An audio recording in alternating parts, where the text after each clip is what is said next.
Hey, everybody. Welcome to the Jim Masters Show Live Entertainment Lifestyle Talk Show series. We toast all of you in style. Yes, at the time of this broadcast, live right now, it is the holiday weekend. Yes, Passover and Easter. So we like to toast our audience. A little toast to you and you and you. We got our fancy martini glass, but we don't have a martini in here. We just got a little vino. Sip, sip, sip. I toast you. How have you been? I know you guys like when I have a mug or a glass, whether it's filled with something like wine or maybe coffee or tea or water, whatever it is, and we toast all of you. It's a very classy operation here at the Jim Master Show Live, you know?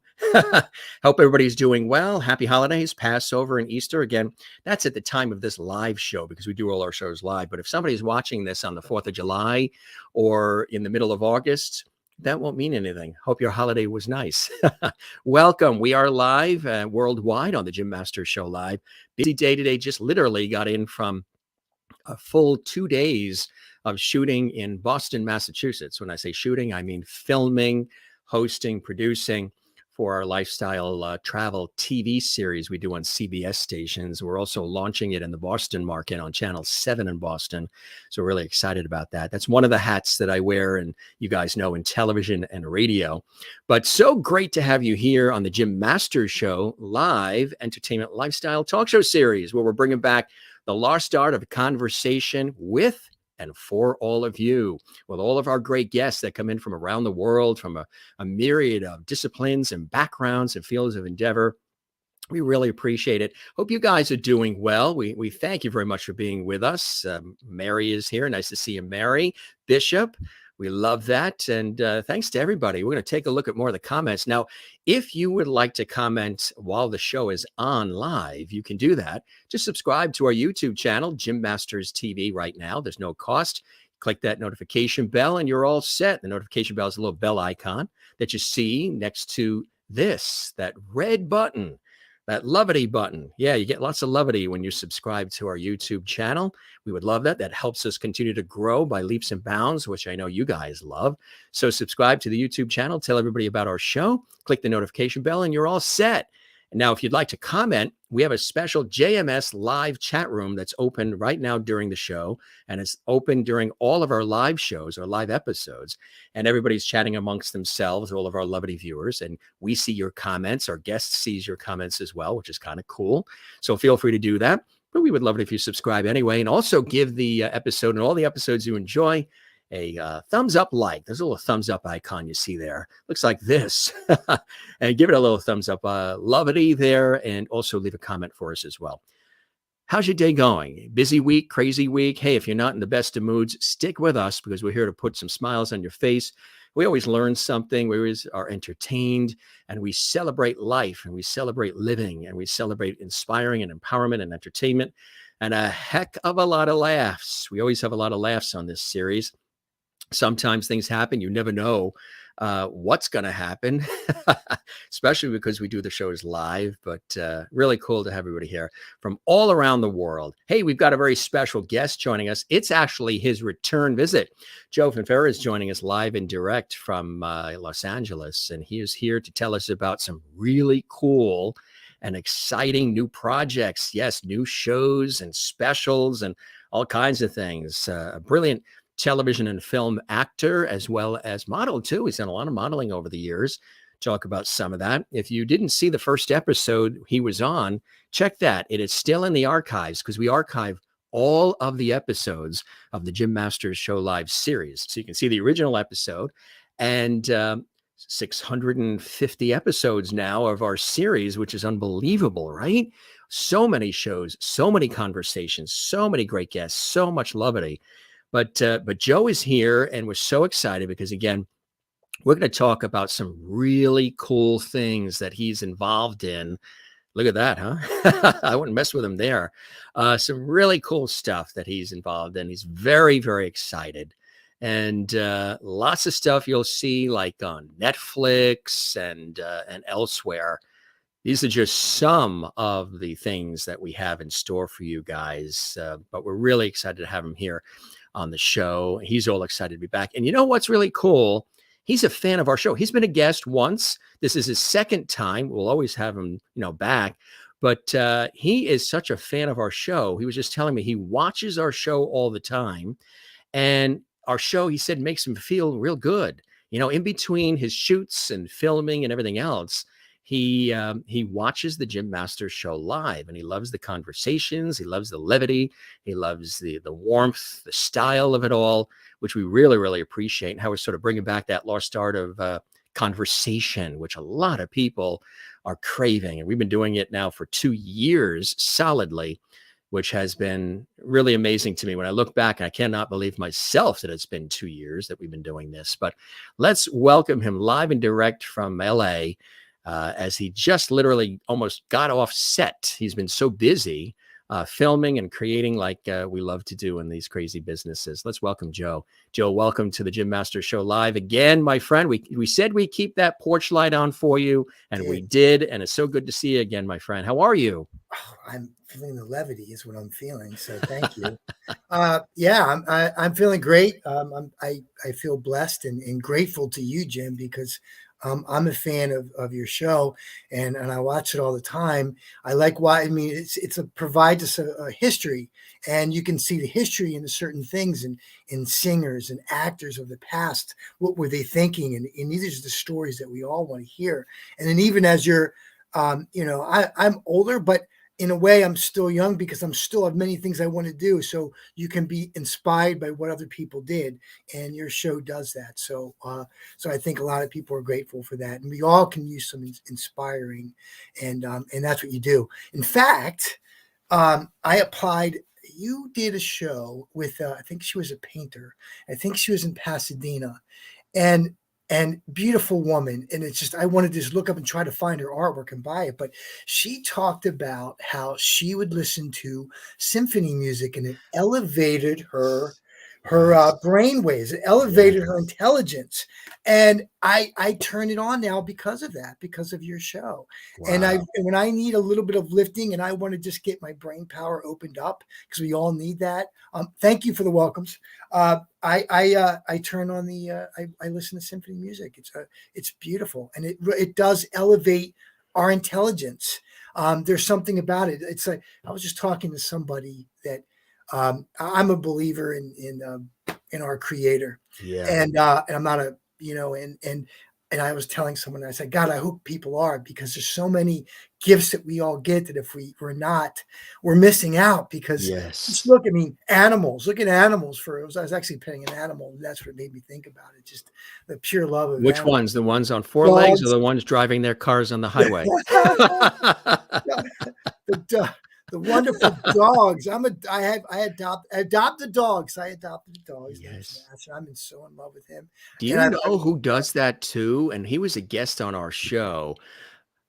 Robin from Batman and Robin, Burt Ward. You know that, right? I do, because he was a guest on the show. It was amazing.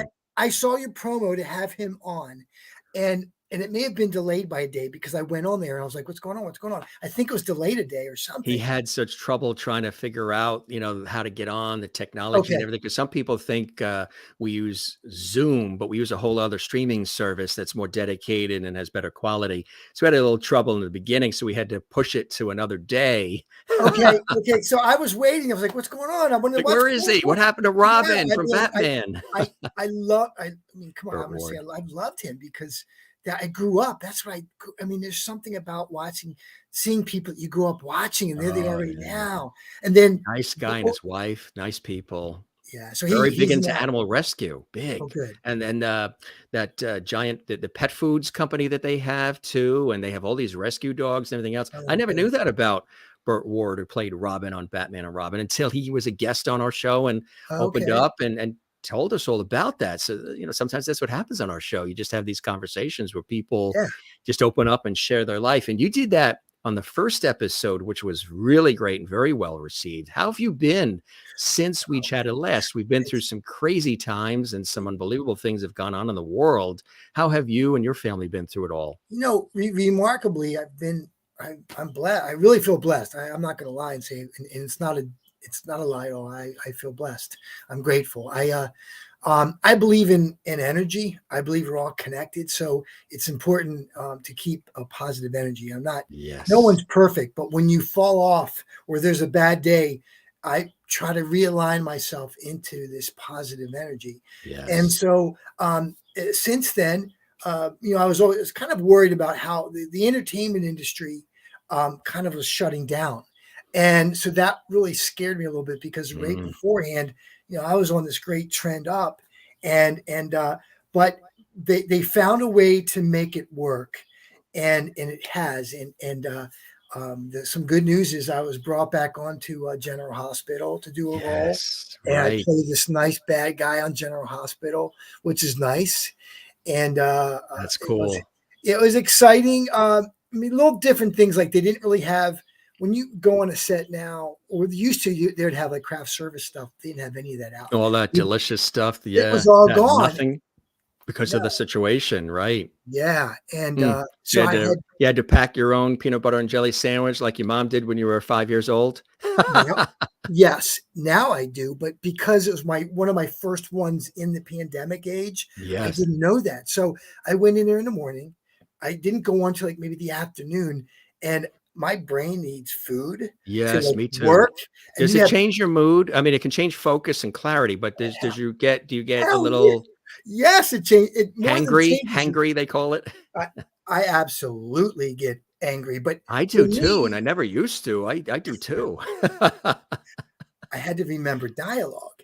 And so it was, I'll share a story. So, I'm getting ready to start. All the lights are here, and I'm in heaven because it's why you do this stuff. It's you plan this Yes. stuff, and everything has come from visualizing. Because literally, you look behind me, you'll see these photos here. I put these up.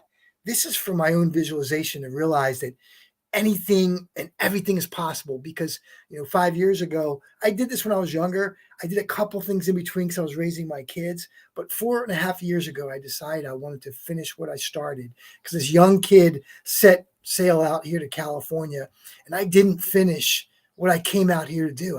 As a kid, this kid worked really hard to do this, and I felt like I was letting myself down, that young kid down. So I had to visualize and just say, okay, how can I get on these shows? How can I do this? How can I make people want to hire me? What do I need to do that? How do I do that? And how do you become relevant? How do you stand out? There's so many things to think about, but it all comes from in here first.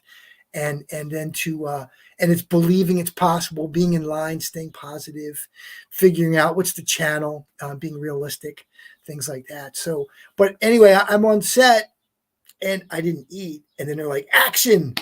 And And it and wasn't a food scene either. well, my brain just stopped. There's nothing there. I'm just Ah, thinking, oh crap. ooh. So so I had to think. I didn't want to say line because that's bad. So I figured I'm just gonna just wait until they say cut because I didn't want them to think I didn't know my lines. I wanted them to think I just made a mistake. And so I didn't say anything. And they're like, "Oh, cut." And I'm like, "Oh, we're starting. Okay, never mind." And then I had to get my brain, my everything working, and then I was like, good, "That was good." But when Wow. you do something on a soap, you got one take, one take. Yes. They want, you have to get your stuff down, so you can't make a mistake. But it worked out really good. Everybody liked what I did. What was the scene? Do you recall? Yeah, um, I was with playing McGee, and it was just about I was an informant for this one person. She was trying to get information about somebody Mm, on General Hospital, and the mm. scene worked out great. But just that first second, it just my brain had to like fix and and get adjusted because I had no food, and so now what I do now is what do I make sure that I eat a great breakfast. I didn't eat breakfast because I thought they'd have it there for me. Now I make sure I have a good breakfast. I Yes. bring nuts and things. I make sure I have coffee. I So bring protein and things that give you protein. energy. Yes, I do. What do you call? There's an energy drink I drink now too if I need it, and then I'll do that right before just to keep everything going. And that helps me remember everything, and you're all set. So that was great. It was exciting and it worked out. But it was a lesson learned that make sure that you eat breakfast, and they're not going to always have it there for you, or ask questions where they have breakfast and things like that. Mhm. So So yeah, many people don't. So many people skip Breakfast. Right. Yeah, You no know, question. I think a lot of women do too, because I know my mother and my sister and others in my life, they skip breakfast. They're like, oh, well, I eat when I'm hungry. I'm not hungry right now. I don't wake up hungry in the morning. They don't. I mean, I love a good breakfast. We had a nice breakfast this morning. It was more like a brunch, but we were up in Boston shooting with lots of food around us at these great restaurants in Boston for the one of the other TV shows they do. I look forward, especially on Sunday, I look Right. forward to that good, hearty, home cooked breakfast type thing. But it's also good for you. I mean, they say that it regulates your blood sugar, It does. your Well, it energy, does. and It does. yes. So they say that they wake up and they're not hungry, but it's still good to have something. You got to get something in you so you have that energy. Otherwise, 2 hours later at 10 o'clock in the morning, you're going to be starving. Well, starving and moody. And there's like a Snickers commercial, and where they have somebody on there, and they're like, "I'm not myself when I don't eat," and Yes. you hand people a Snicker bar. See Um, what I mean? Like Ann says, I intermittent fast, so I don't eat breakfast. She's in Southern California. Merlin's in Canada. I skip breakfast, drink coffee. But Toby says she's in California, and bring some honey and squeeze some down your throat. That's what I did uh, when I skated my 4.5 minute routine. Wow. okay, Some honey. Wow. okay. Sherry and Larson, as a lot of the women, they don't do breakfast. Don't Ah, do breakfast unless someone else makes it. Well, that that's makes my dinner. That's how I do dinner. I don't have dinner unless someone else makes and it. Ann watching in Florida. Hi, Jim. Lovely family. Happy Good Friday. I got to just thank Ann. Ann sent me this incredible box. I got to do it live on the air. Second time she's Yes, done this. She in the Carolinas. She's in Florida now, but in the Carolinas, she and her siblings, their family had these pecan trees in their yard, just these right. beautiful pecan trees. And they would pick the pecans from the trees and then bring them to this incredible place called Young's, which they create chocolate covered pecans and honey roasted and cinnamon sugar covered and really incredible things with pecans. That's like an American tradition. And but they would pick the pecans from their trees and bring them to this big Young's place. And she sent me another box filled Mm. with all kinds of these gourmet pecans. And I got to Ah, thank you very much. We've been eating them. That box arrived. They are delicious. And just, I mean, look at her photo. Is she not sweet oh, or what, Ann it's very Wozniak? She's beautiful. sweetie. We have some wonderful people that watch. I had to thank her for that before the Yeah, it's weekend. very nice of She you. did that for Easter, sent a beautiful Easter card as well. And how you guys, what do you have in planned? Are you just kicking back and some family things for the holiday weekend? Me, Yeah. Joe Finfera. Joe Finfera. Um, yeah, my mother asked me that. What are you planning for Easter? I'm like, I don't know. I guess I'm going to relax. I may have some brandy or something. I guess I'll make some eggs. I haven't thought. My I kids guess are I'll older. make some. I guess I'll make some eggs. Are you Make gonna some dip them eggs. and color them too, or I'll color them if maybe. But my kids are older, so it's yeah, different, and yeah. so it's you forget about that stuff, and so I guess Well, yeah, believe me, if my mother could get away with it, my mother would still give us Easter baskets and leave them by our door. hi She would Terry still Ann. do that. Yeah, hi Terry Ann. She would Um, still do that. That's it's in her to she just loves to do that. It's yeah, what was your traditions growing up? Tell everybody, where you're originally from before okay. heading to LA and what some of your traditions, holiday traditions of the weekend were. Well, ironically, I just talked to my mother, and she felt like but my parents had 5 kids, so 5 were very you know Catholic family. Are there any of them in the entertainment world as well, like you? Or Yeah. you they Well, are? you know what, Jim? Thank you for reminding me. Yeah. Yes. Yes. I'm going to say my brother is my older brother. And we were just talking about this last night, but I'll go over our traditions in a second. My older brother's name is Jimmy Boots Finfera. You want to go and see him on Instagram. He is a kind of a ghost hunter. And Wow, it's really? really, and He will interview and try to talk to the people on the other side. It's amazing. I a couple of years ago, I remember he didn't tell me he posted anything, but I was looking on YouTube, Jimmy Boots Finfera, and I was watching. He had this machine that that these spirits can talk, and they would flash out certain words. And it was just, I was riveted, and I'm like, oh my God, this is incredible. I said, you need to share this. I said, people want to know about what's on the other side. What happens to us after we leave this planet? What's it like? I said, you need to start interviewing these people. And this is the question that everybody wants to know. What's it like over there? Do they think the same? How do they feel? Things like that. What do you do all day? How does time exist? All these questions that we have, and from that perspective. But he does things of orbs and things like that. It's just absolutely incredible. And Fascinating. there's a young man on Netflix too that goes and interviews and does these things, and is a medium. And I firmly believe in that, because our existence is far too great to just end at this.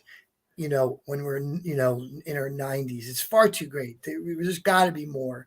And so when we can have somebody who can plug that and plug into that and let us know. It sounds like a cool guest for our show. Why don't you tell them about the show? Because we've had mediums on too, and all. Yeah, we love all that. Well, yeah, and I'll tell you a story about him real quick too. He has had offers to create his own reality show. I don't doubt. And it was a couple years ago, but you know how the business works. People can get all in this and things go wrong. Things happen and they don't come to fruition, but he's had the contract. He's had it signed. My brother is a very interesting character, and he's very interesting to watch. Way more interesting than I am, I tell you. And you're pretty interesting. It's pretty interesting. But I will tell him, and he'd love to do that. And he would be a great guest. He's full of such life and character, and he'll be thrilled. That is so cool. So that's not plugging him, but he's great. So our traditions, back to that question. Well, I grew up in this amazing family with 5 kids. I had a wonderful mother, wonderful father. My mother's still on this planet. My father has passed on, but he was such a great man. And growing up, each weekend, my grandfather on my mother's side, he would play these instruments, and we would sing every weekend. And he played guitar. He played, I talked about this in your last show. He played guitar, he played piano, banjo. He knew all these instruments, and we would sing these songs. And so at holidays, it was full out singing every song possible. Yeah. So every, Tony Bennett stuff. I know all Tony Bennett stuff because my grandfather sang his songs all the time. So he was just our family traditions were singing around, singing holiday songs. It was, my mother would always cook dinner for everybody at Christmas Eve. Isn't it great? That's what I grew up with, that, and they still do it. But the house becomes a winter wonderland and everything. Right. But it's and God bless them all for doing that. For us, I think it just added something. Some of that has disappeared in our society. Some of that has just disappeared. The familial feeling and community feeling, and everybody's all angry and at each other's throats. And I don't agree with that. I don't agree with that. And I am the furthest thing from an extreme person on anything. I'm I'm a Libra. I'm balance, harmony. I got to bring people together. I love balance. I'm not a yeller. I'm not a slammer. I'm not a thrower. Unless when I was playing baseball, I was in right field, so I had to throw. I wish I could say I'm all those things, but I'm not. Right. So it's kind of like I need to sort of find ways to take this extreme and that extreme and sort of homogenous, bring it together somehow, because there's so much out there that, people are very, they're just angry, and I don't know. It's I'm a lover, I'm a fighter, and I'm angry, but I love too.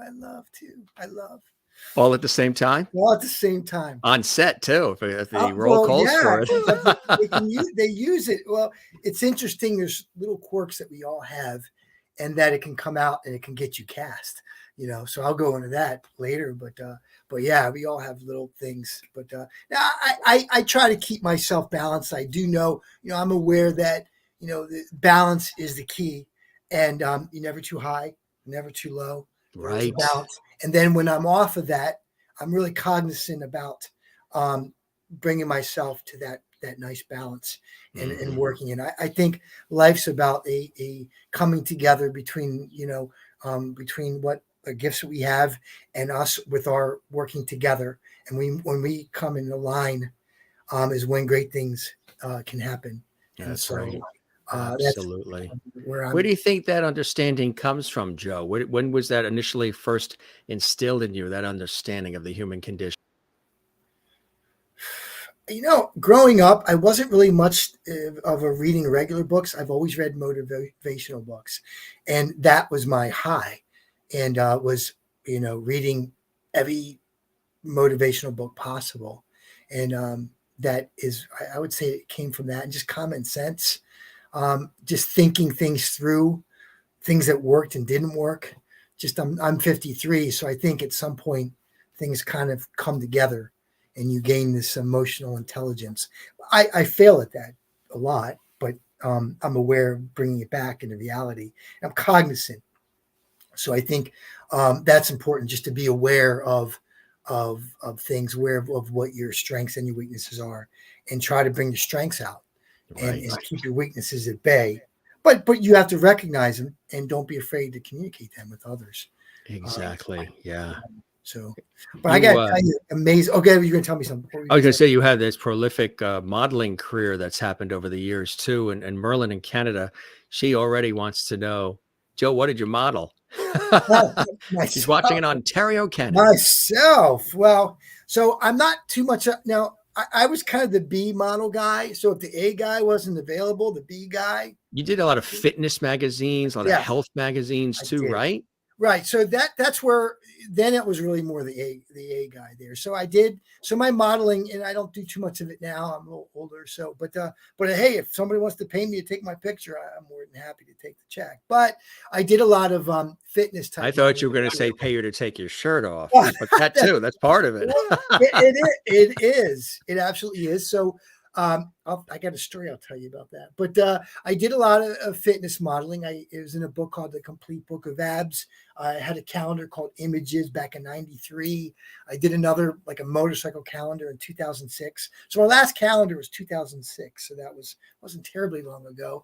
A lot of fitness magazines, things like that. So it was really, I was really, growing up in Maryland with my buddies, we all were these bunch of guys that worked out all the time.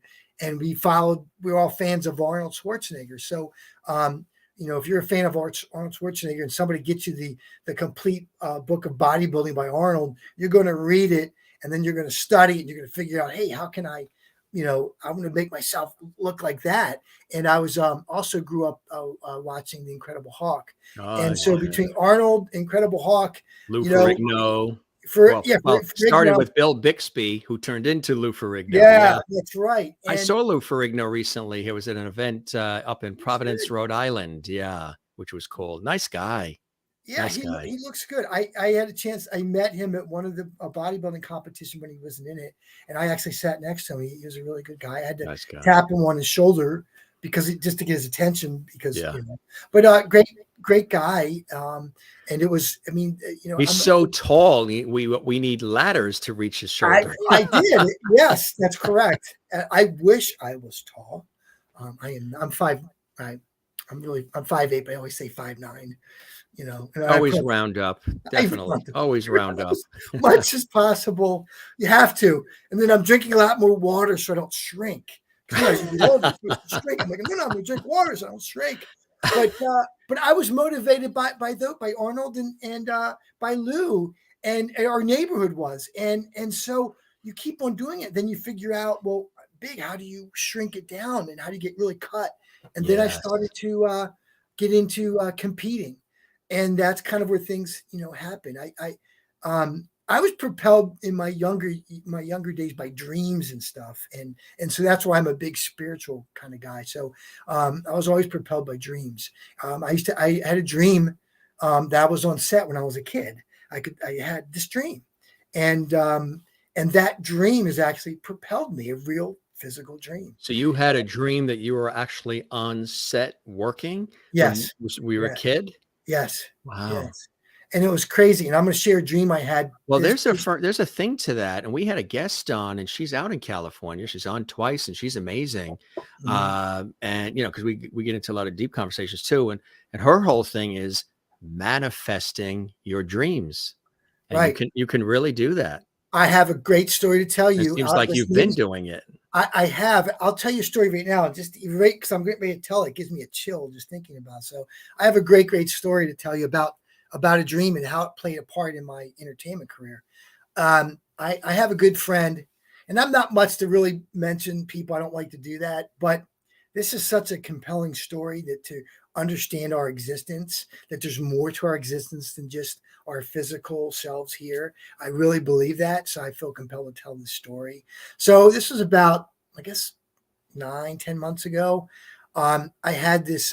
I grew up with his name is Jonathan Check. He and I grew up together. We were like 3 houses from each other, and he's worked on some great movies. He's a very talented actor, but we'd never worked together in a film. He was in a movie called That Thing You Do that was produced and directed by Tom Hanks. He was the lead singer, and he's a good friend of mine. We grew up together. So I had this, and he's a buddy of mine. Great guy, great family man, and but we never worked together, and we're both in our 50s. So I had this dream one night. It was really crazy. So it was about him in the dream. He said to me, "Hey, you need to do your self tape." Like nowadays, all auditions are Yeah, self it's tapes. all Joey, you need to do your self-tape self now. tape. Yeah. Do your self tape because we have to work on this film together. I'm like, okay, yeah, fine. And he kept in the dream. He kept bugging me and kept saying, you got to do your self tape, Joe. Remember to do your self tape, Joe. And it was like a recurring dream, the same thing. It just kept happening and happening and happening, and it was exhausting. So then I woke up, and I thought, I'm exhausted. I don't think I got any sleep. He just kept telling me it was kind of irritating, but it was on my mind. So in today's day and age, you have your managers and stuff and agents that get stuff for you, but there is certain things that some actors that you can see, and there's some like modified budget SAG films that you can still see. And so this is that morning I woke up. I'm in there, and I like a breakdown kind of came by, and it was the film was called Alaska, and I showed to people that are already attached to it. Now, the way my mind works is I don't like to look at the people that are cast already because I don't like to think about anything until I'm actually in it. Then I can get all excited. I don't Right, want to exactly, set right. You don't myself wanna up. you think you're jinxing yourself, or I it'll do. distract you, It'll or you distract me. I'm very yeah, into keeping positive and not because I am excessive compulsive. So I could take anything that's good and make it really good, or I can take anything and that's bad find and make it really bad. reasons to make it not good, right, yeah. Self You sabotage. worry, Right. overthink, right? Right. So then then I see these so there's a cast people, but then in the breakdowns of characters, there's a character that says cowboy. And then it says cowboy, longtime friend of Jonathan Check. And I'm like, Mm. what? Nobody puts the actor's real name in a breakdown. Nobody does that. And No. so I took a picture really quick. I texted it to my friend, and he called me within seconds, really quickly. And I was like, is that, and I was thinking, is that him, or is there another, are they just making another actor's name that, making a character name? Is that some character's name, or is that you? And I said, is that, he called me and I said, is that you, or is that some, they said, yeah, I'm going to do this film and blah, blah, blah. And he starts talking about it. And I said, well, what's really weird, John, is I just had this dream that lasted all night long, and you kept telling me to get my self tape in so we could work on this film together. And he said, wow, that's weird. and, Mm. and I said, he goes, you're not going to believe this, Joe. And I'm like, what? He said, well, this movie's about dreams. And I'm like, what? Wow. Wow. And he was just dumbfounded. I was dumbfounded. I submitted myself, but he contacted the director and said, you're not going to believe this. My buddy just had this dream, and they're interested, but nothing's ever a done deal. Things don't work like that, Mm-mm. because they want to make sure that, and so I knew who the director was. I connected with them on Instagram, and I sent them over my demo so they could see I've done work. It wasn't like I just did anything. When you have something, you have an opportunity, it just doesn't, you don't just go here, put me in, that doesn't put me in it. It doesn't work that way. But Right. there's more to this. And it was, is bigger than us. And, and he said, this is pretty interesting. So, I connected. She didn't really accept my friend request yet. And then, we talked. Took a while, but he talked. She was interested. And You're thought, probably like pacing in the living room. Why did she accept well, it? Why did she accept it? it's Do a I have to it's a take it long back and resend it? right, because it's a long pace. But again, It because I'm is. obsessive compulsive, I have to keep myself at bay and You have to keep realize yourself in check. Yeah. himself in check, because nobody can really control that. I can't force anybody to do anything. But it was just too. I was like, this has got to happen because this is just too weird.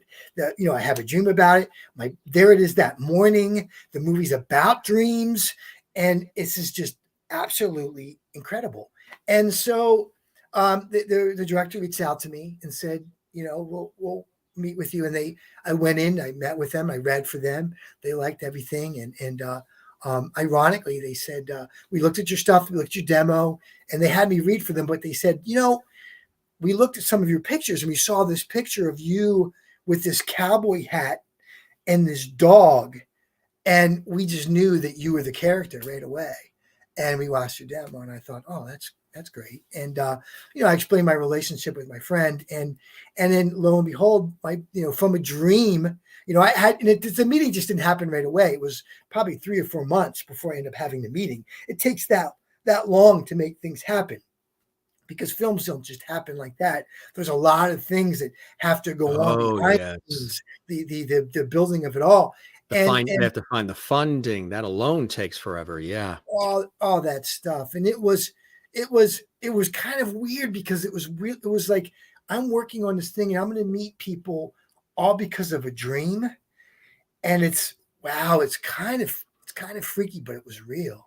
And So it's has such that an amazing. happened since? Have you had other dreams I have where, I mean, sometimes it could be dreams where you were frightening, where you didn't have that dream. You dreamed something that's not so great and it comes to fruition.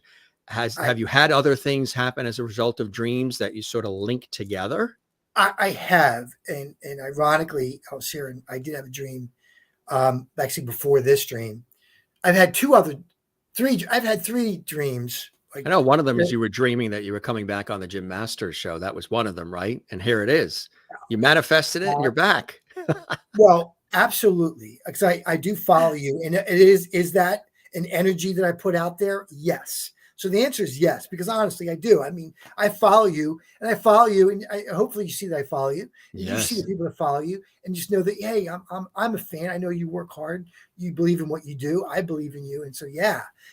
So absolutely, that's part of my dream. But that was more of a live dream. But sleeping dreams, yes, I have. Mm. I've had some dreams where, when my father, before he passed, that it's, is when people get older, it's harder to take care of them and you need help. And I had a dream about that. And ironically, my brother called me. He got a call from my mother. And I don't want to get too personal, but I had this very prolific dream. It was very disturbing. And that my father needs some more help, because it's very difficult. And so I had this really disturbing dream. It was a message to me, and I knew it was.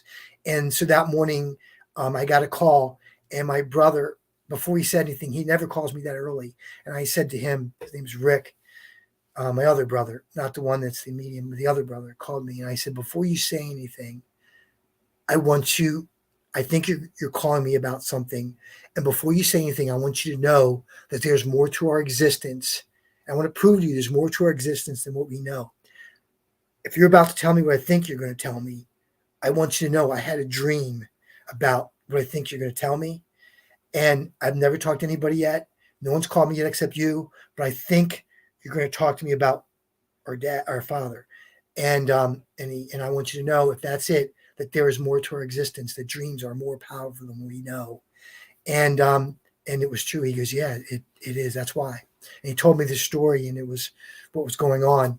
And we took action immediately, because when there's when there's another plane telling you something, you need to listen, and you need to listen hard. And we did, and we took action as a family. So I I So was it was killed. involving his health, his It wellness. was. Health and just the care that a family member Wasn't yeah, needs when they right. get to a certain point, because it's impossible when somebody gets to a certain point, it's really hard. So, thank you, Mona. But yeah, so I've had dreams come to me, and it's helped everybody. And it's not always that way, but my grandmother's come to me in a dream. I had a dream one time about um, the saying "Thy will be done" in Your Father.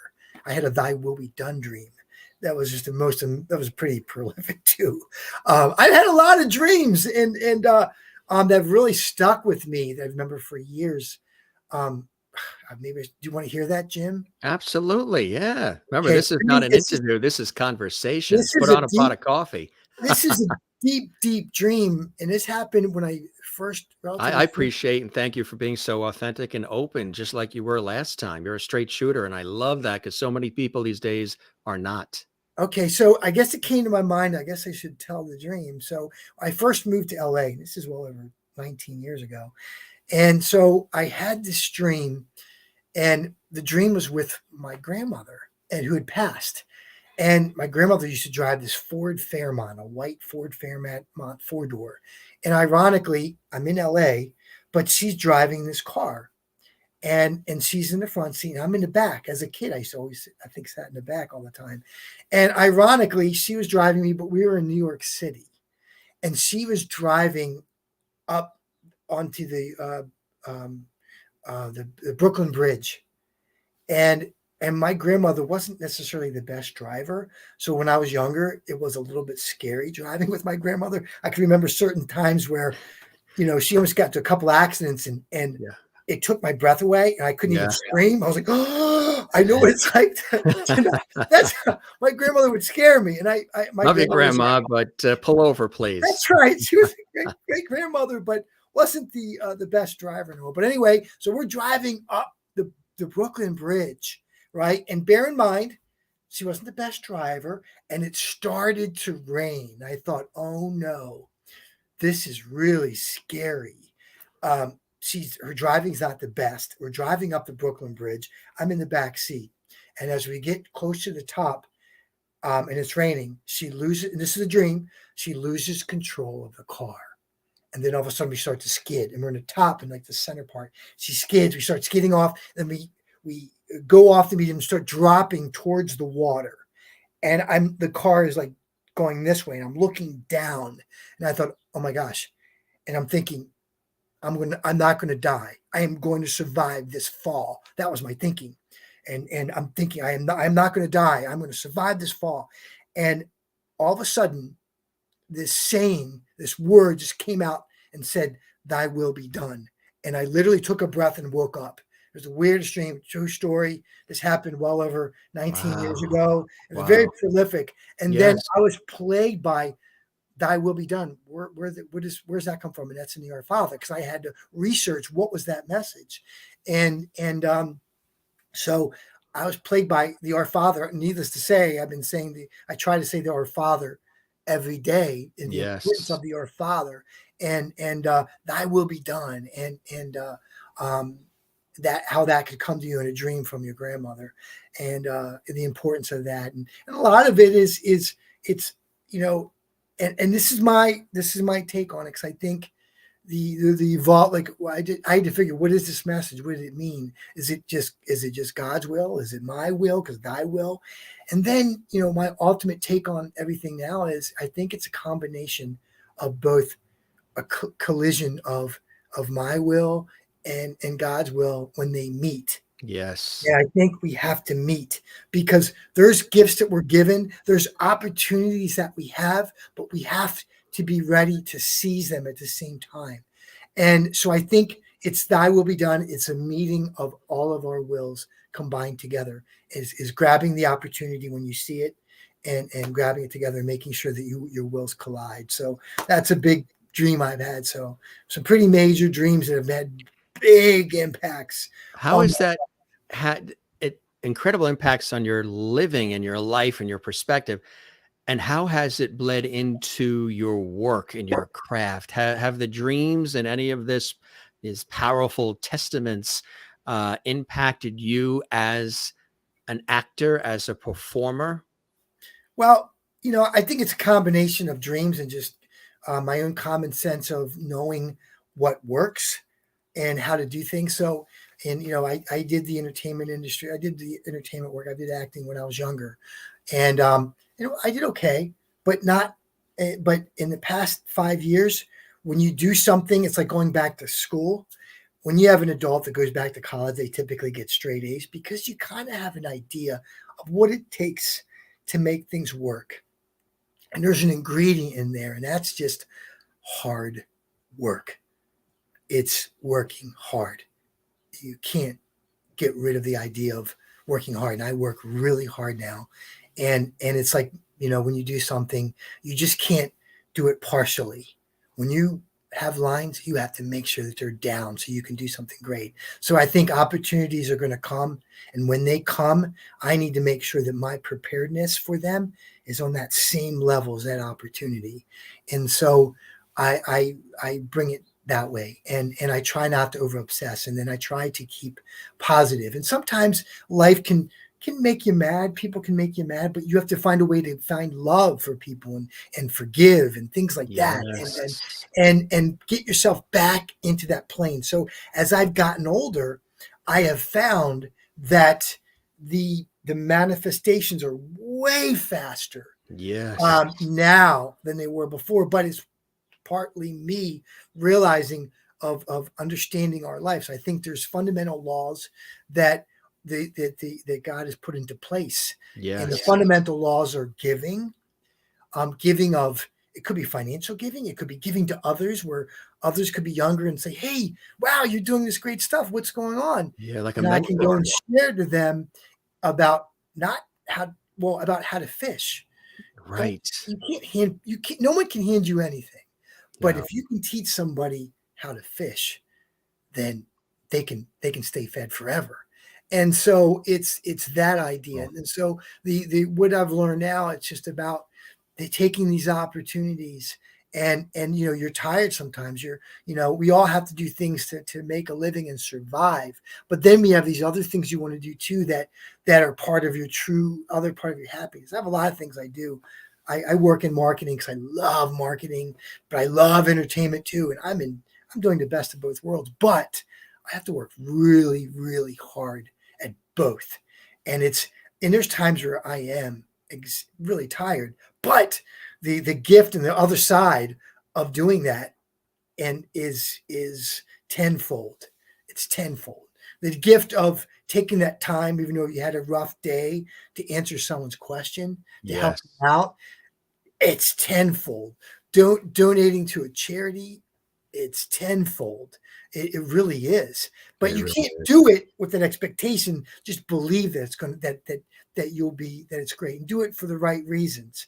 And you can't just sit there and hold it. It's going to come. No, it'll come when it's ready to come. You have to do it in God's time, not yours. But these are more the things, and that's just an evolvement of where I am right now. And Beautiful.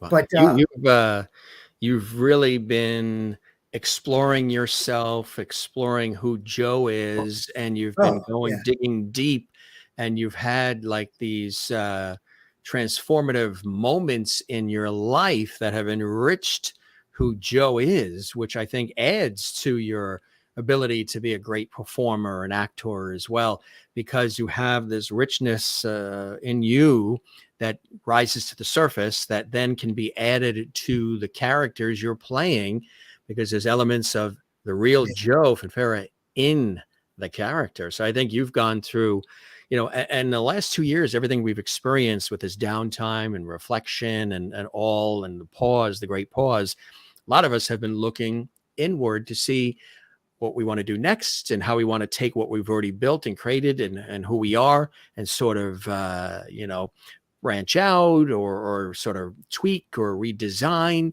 and make it more inspiring and connective. And seems like you've been doing that. And pun intended with my last name, Masters, but you've been mastering it. Absolutely right. And I like to watch a lot of documentaries. I think I may have mentioned that last time on your show, but I love watching somebody, a documentary about somebody who's really, it could be anybody, it could be a painter, singer, actor, just could be a restaurateur, anybody. I just want to see, what did they do? What was that ingredient that they had to get what they truly wanted? What did they have? And the ultimate ingredient is just, they were just an unending determination to keep going and to keep blinders on. I am going to do this, and to stay focused. Stay focused. Yeah, there's going to be setbacks and things like that, but that's okay. Learn to forgive yourself, or learn to move on. Learn to not beat yourself up, and find the.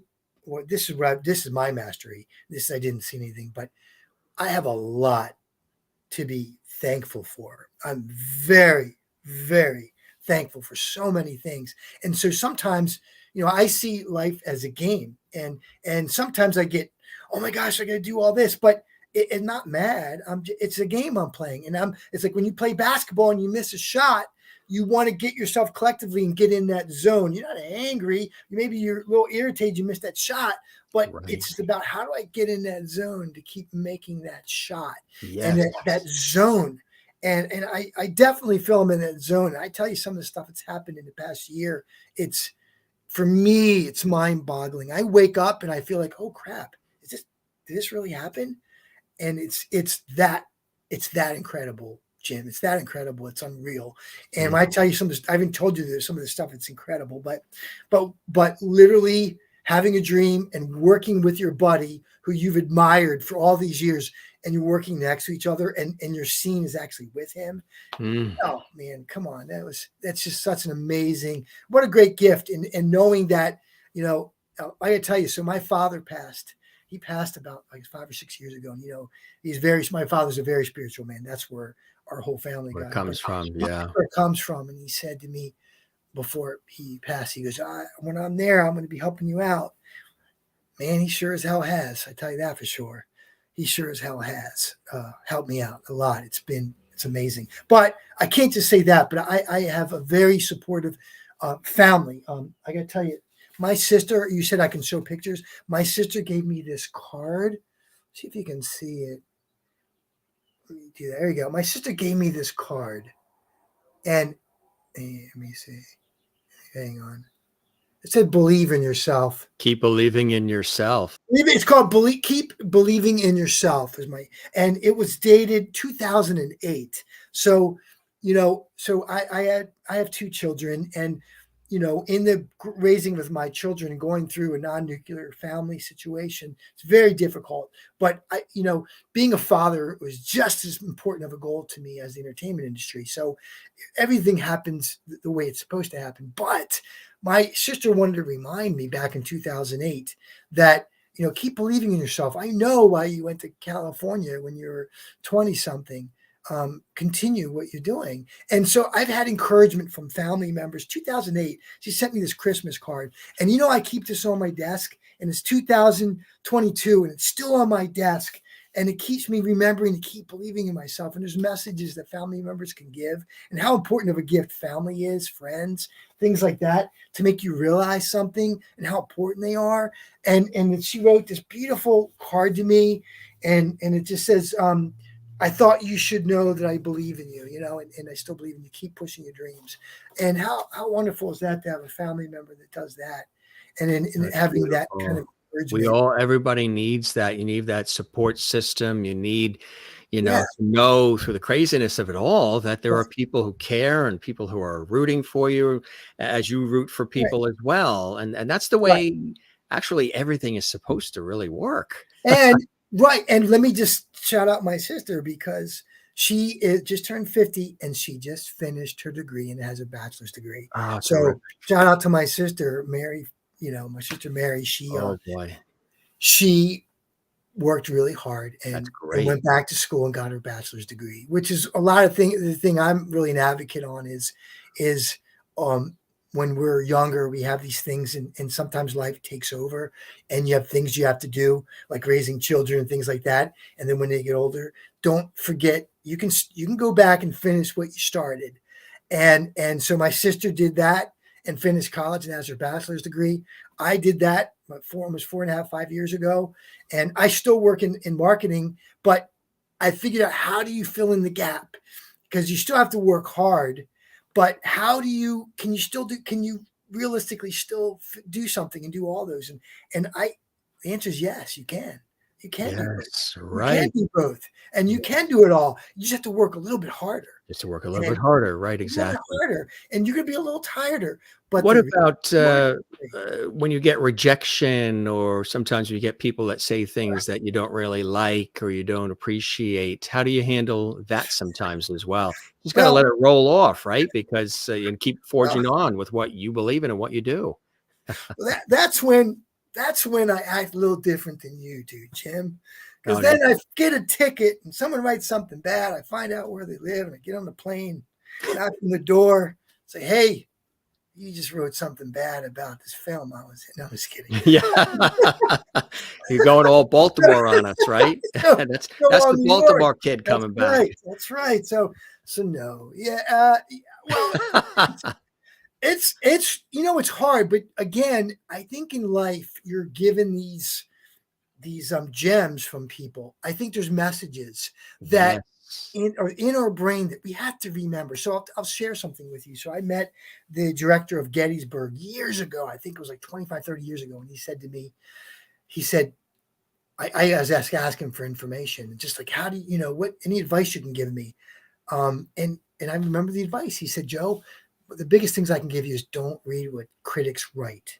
It will drive you crazy." Exactly right. And I thought, wow, you're right, because sometimes I work on something, and when you work on Amazon, people can write stuff that's so horrible and nasty, and you're like, oh my God, People how say can the you be so strangest mean? things. I Don't you know. know the They just come actors right are out and reading say whatever that? they want. I know. Yeah. And so even, and I thought, whoa, that guy was right. You can't, but you still have to believe in yourself Correct. despite what somebody, and then I can think of somebody on a bigger scale, how they, you just truly have to be, you have to. Now, one thing, I've managed people over Especially the being in the years. public eye too. People will say Well, anything. yeah, Yeah.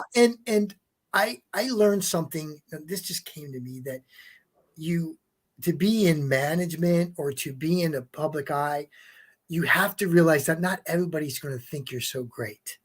And so you have to be able to accept insults. And it's hard. It really is. But I do know that's an ingredient if you're going to be a manager, if you're going to be an entertainer and you're in the public eye, that not everybody's going to think you're so great. And you have to be okay with that, because I always used to hear the things like, how dare you say that? That's insulting and things like that. But the reality is not everybody's going to think we're great. But here's the deal. I have to know who I am, Right. who I want to be. And as long as you know who you are and Hmm. you let that shine through, it's Right. okay. It's okay if they don't think that, because Right. not everybody's going to think I'm so great. And I Right. have to be okay with that. Exactly. Everybody has to be okay with it. And But how, they also don't want to push your buttons either, right? well, you know what? I must say, and you're absolutely right. So one thing that the entertainment world does give me, and scripts give you, is to be able to really act out without the consequences and use other people's words without the consequences. Right. So as an entertainer, but when in life, you do have consequences to your words, to your actions, Yeah. even how you feel. There's consequences to everything. And Absolutely. so, but that is the good part about the great part about acting is you can take someone else's words and you can just really act out because there's no consequences there. It's pure entertainment, and it's And not. sometimes probably therapeutic too, right? Because you can say and do things that you normally Oh, wouldn't be able to do it in real hell life. yeah. Yeah, the answer is hell yeah. It's therapeutic to just get to yell. But realistically, I don't believe in yelling, because realistically, think about it. Think about this. In real life, when somebody's really mad, what do they try to do? They try to control themselves. And the outburst comes when they just can't control themselves because they want to so bad. So it's not, so that's why it's like, how do you get that out and do it realistically? Yeah, to make yourself that way, and it's internal. And so for exactly. me, I'm so emotional that I know that I don't have to push a damn thing because it'll come out naturally Yeah, and not push anything. So, but exactly. it is nice to be able to use my internal anger to Yes. and and in how do you use it? And I, and acting is a psychology. How do people react? How do they say things? How do other big actors do these big scenes that look so good?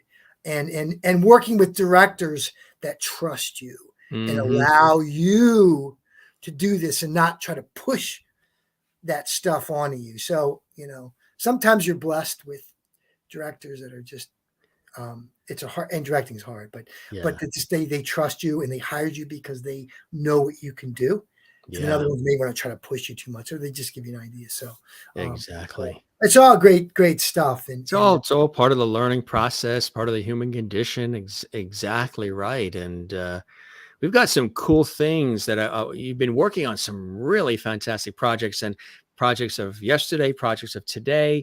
Let's share some of that. Let's take a look at this. Tell us about this. oh man, it just Exciting. like Congratulations on that. all the new things. That thank you. That just gives me a chill. Okay, so I got to tell you that story. So I'm playing Detective Peterson, and I'm with the FBI. And man, I was blessed. This is a show that was it's in its second season on the Lifetime Movie Network, and it's called Keeping Up with the. According to IMDb, it's called Keeping Up with the Joneses, and it stars Vivica A. Fox and Ted McGinley, amongst other people.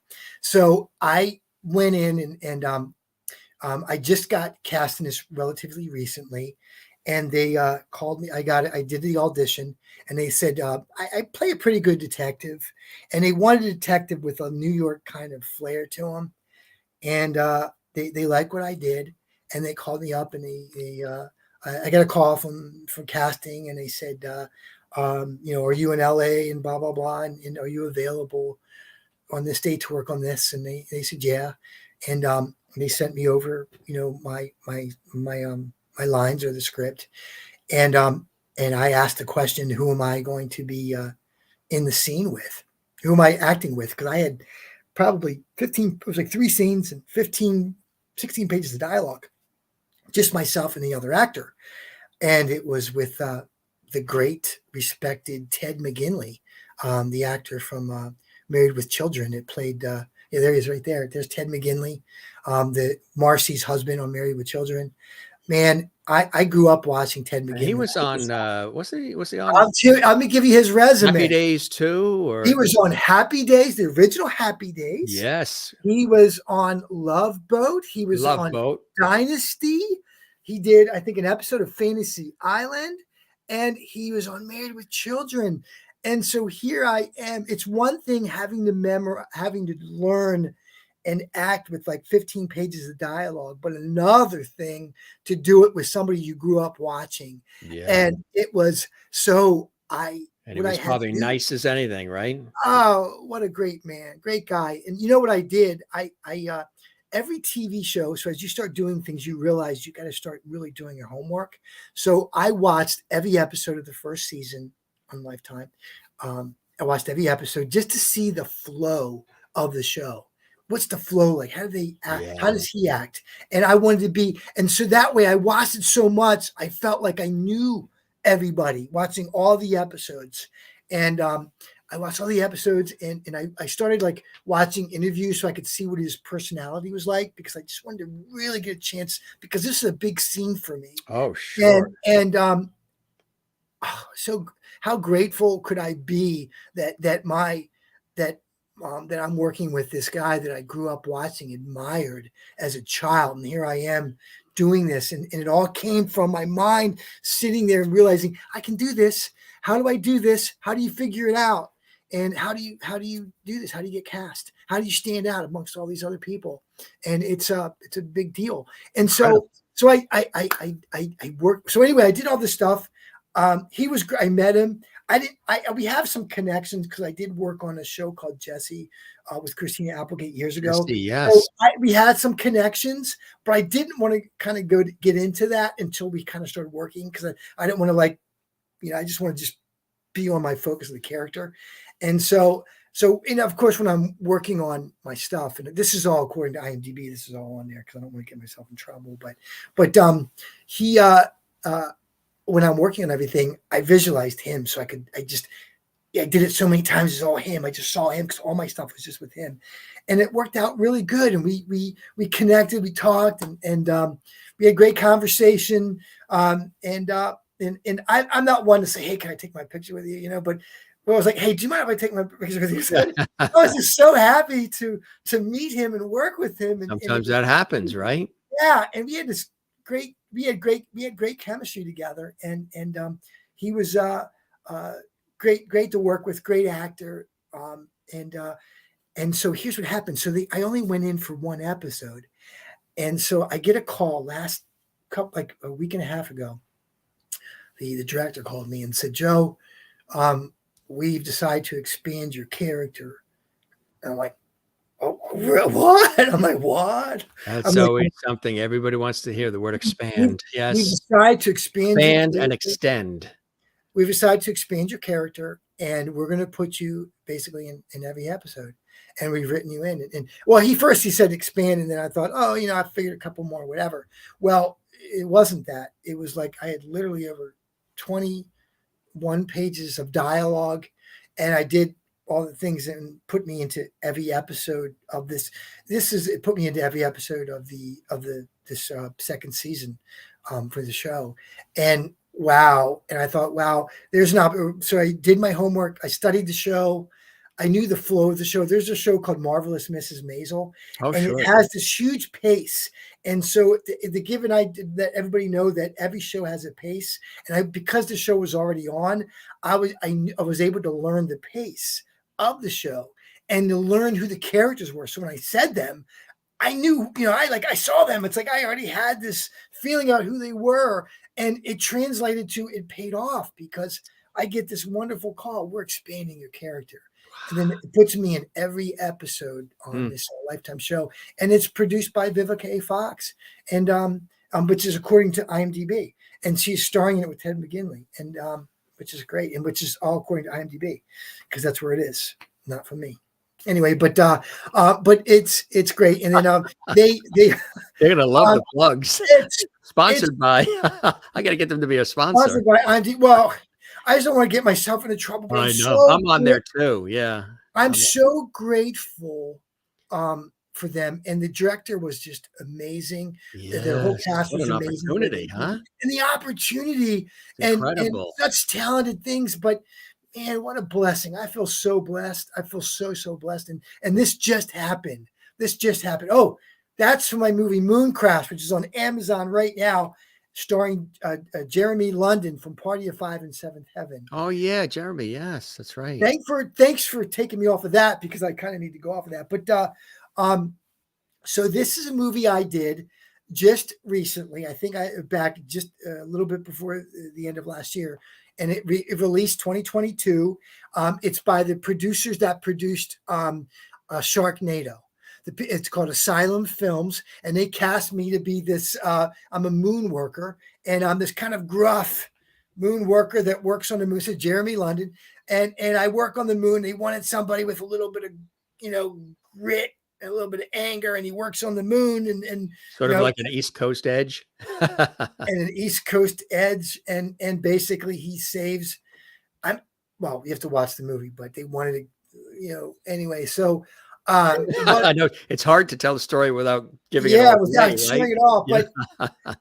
But again, it's on Amazon Prime now. This is on Amazon Prime. Congratulations! A little bit of money, but starring Jeremy London. And so, what's really cool is, when we did a read through.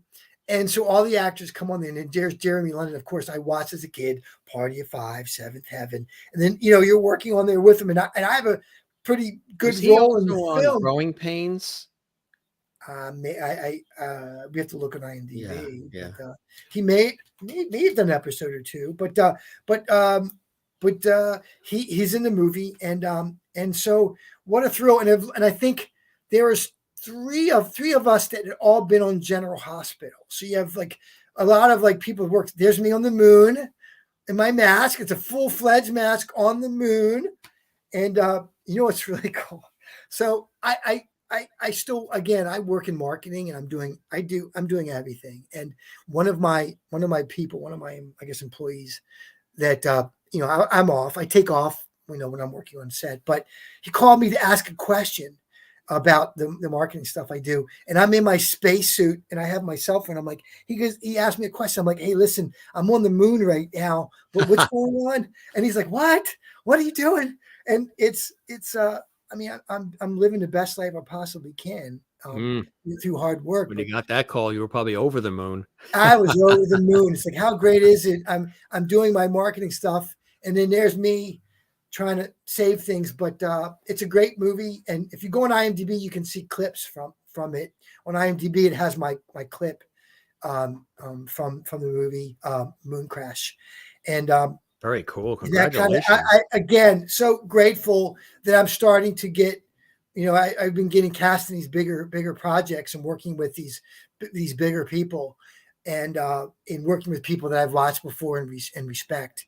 And Jeremy London was also in Mallrats. Oh, yeah, that's right. He was in Mallrats, and so Here's another great shot. yeah, that's a pretty cool shot. Oh, that was a little independent thing. Yeah, there's that one. That's me giving a smile as I'm getting ready to probably cause harm. Yeah. You always do a smile. Isn't there Yeah. always a smile before you physically cause harm Smile. to somebody? Look at this one we dug up. Yeah. Well, I had an opportunity to meet Batman. He was a little stiff, not very talkative, and I'm like, dude, I mean, why can't you say something to me? I'm like, what's going on? And that's a statue. And how cool is that? Isn't that And a cool? friend of mine, she said, I play a part of this look here. It was an independent project, and this is a character where I basically had to pee and I'm holding it. And that's my I have to pee and I'm holding it face. That's what's going on in that photo. This goes back. Okay. So here's this. So this fella here, and I got to give you some information about that real quick, because I thought, just in case. So this fella here, he was in the original. Okay, this is basically this character here. He was in the original Terminator 2. His name's Michael Edwards.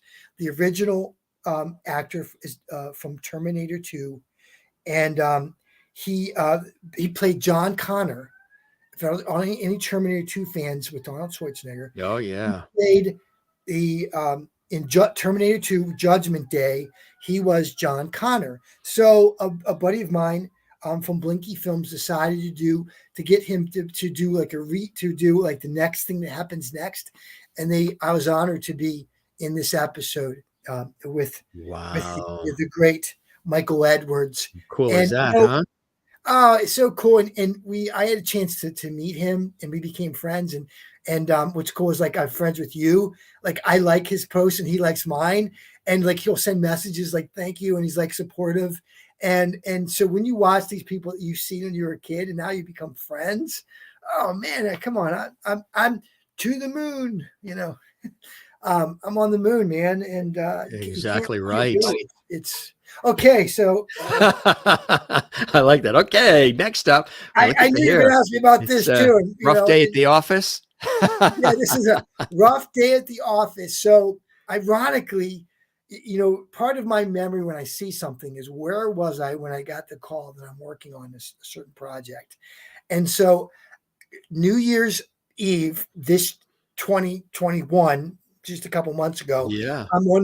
I built a home gym in my house, and I have a home gym on my Nice. bike. So I'm doing my cardio to get ready for the new year.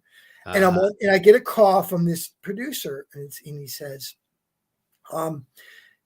hey, Joe, we have this pilot we're filming, and we decided, we actually cast you off of your demo. And this is why an actor always needs to be update and be ready. Yes. And I'm like, cast me off my demo. Okay. And now I've gotten to do a little, a lot more things. So I'm a little bit more careful. I can't do every project. So I really have to do some research because I want to make sure I'm very limited. I want to keep work, I have to make decisions about what I can do and what I won't do. And not to be, mean, but it's to get to a point, you can't do everything. Yeah. Right. And so I'm like thinking, wow, so you're calling me last minute, like on New Year's Eve about a pilot that shoots like on Monday? Like, Mm-hmm. really, Ready to jump like a and rabbit. so then he shared with me, well, here's what happened. He said, well, the original actor got COVID and we're Oh. pretty sure he's got COVID. And I had to cast you off of your reel. Mm-hmm. And I'm like, hey, I shelter myself. Mm-hmm. So I'm fine with that. And so I have all the shots and the boosters, and when I go out, I do wear a mask. I know I'll be okay, but I don't want, because I'm tested regularly, I have to be careful. It's a little bit difficult for an actor now because Oh yeah. all the projects they test you, so you just have to be careful. And I wear gloves, so if I'm touching like a gas nozzle or ATM or whatever, I wear gloves and things like that for the most part.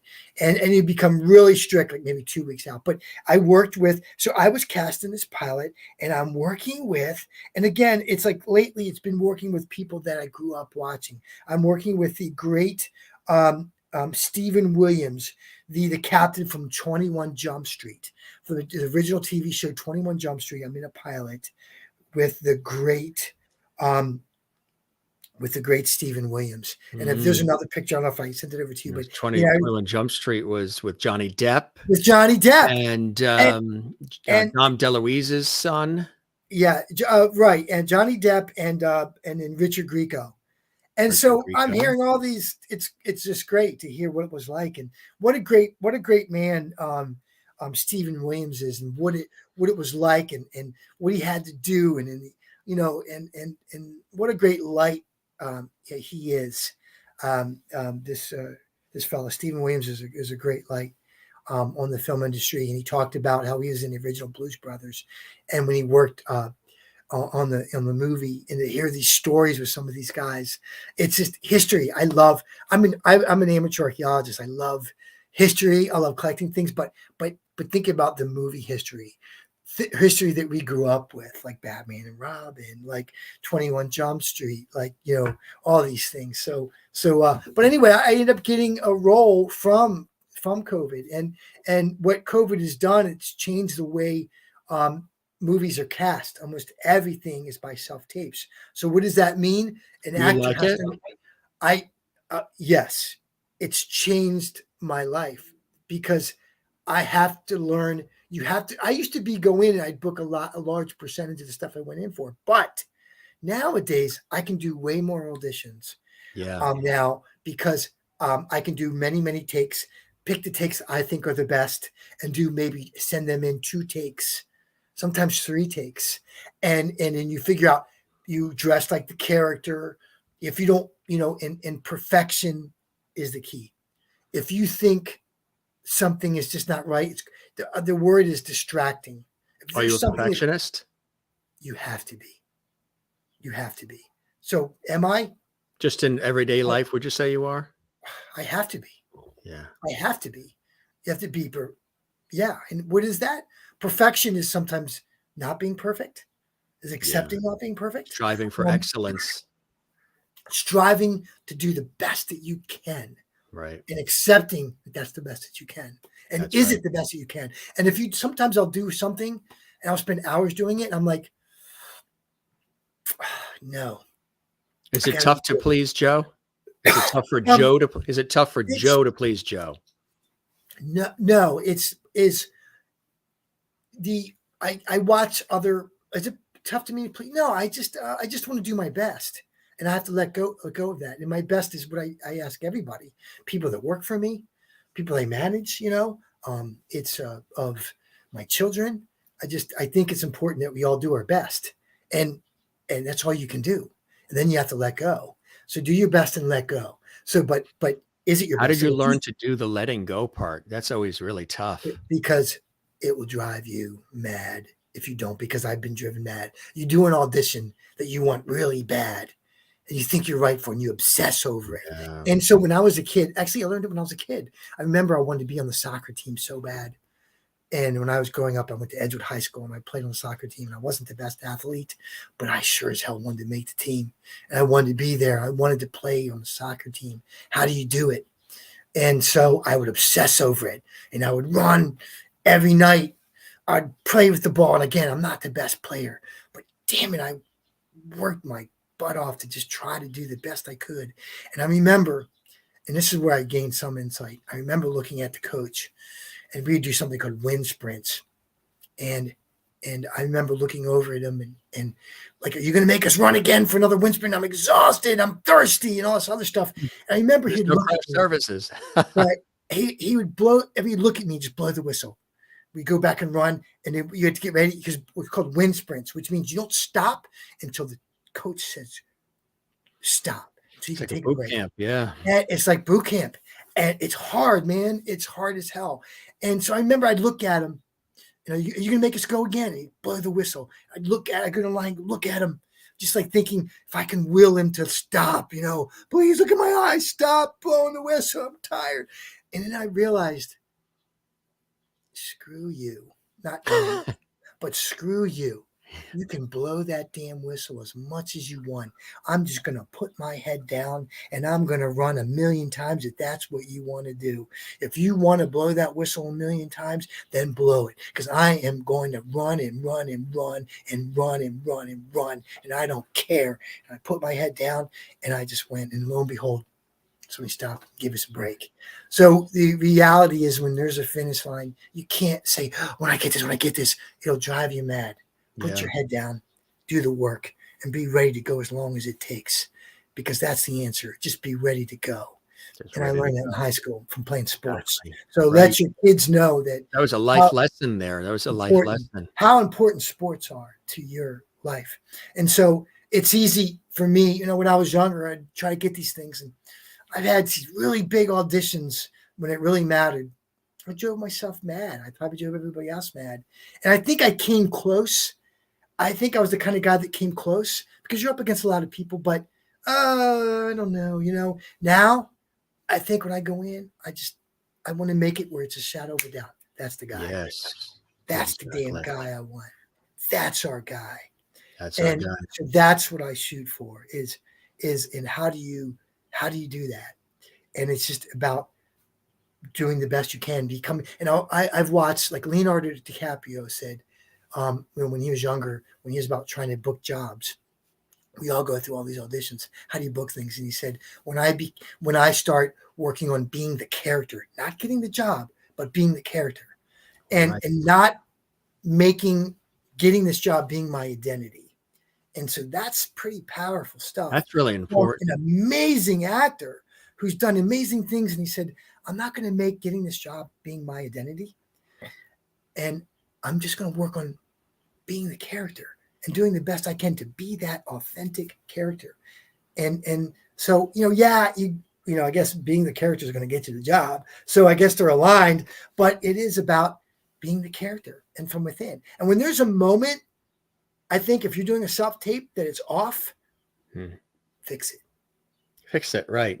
Just go right in and take care of it. Well, for me, I've done it and it's worked. I've done it, and I have to hire readers at this point, because I used to hire family members. I'm getting so many auditions now. My family members are like, oh my God, they dodge my calls.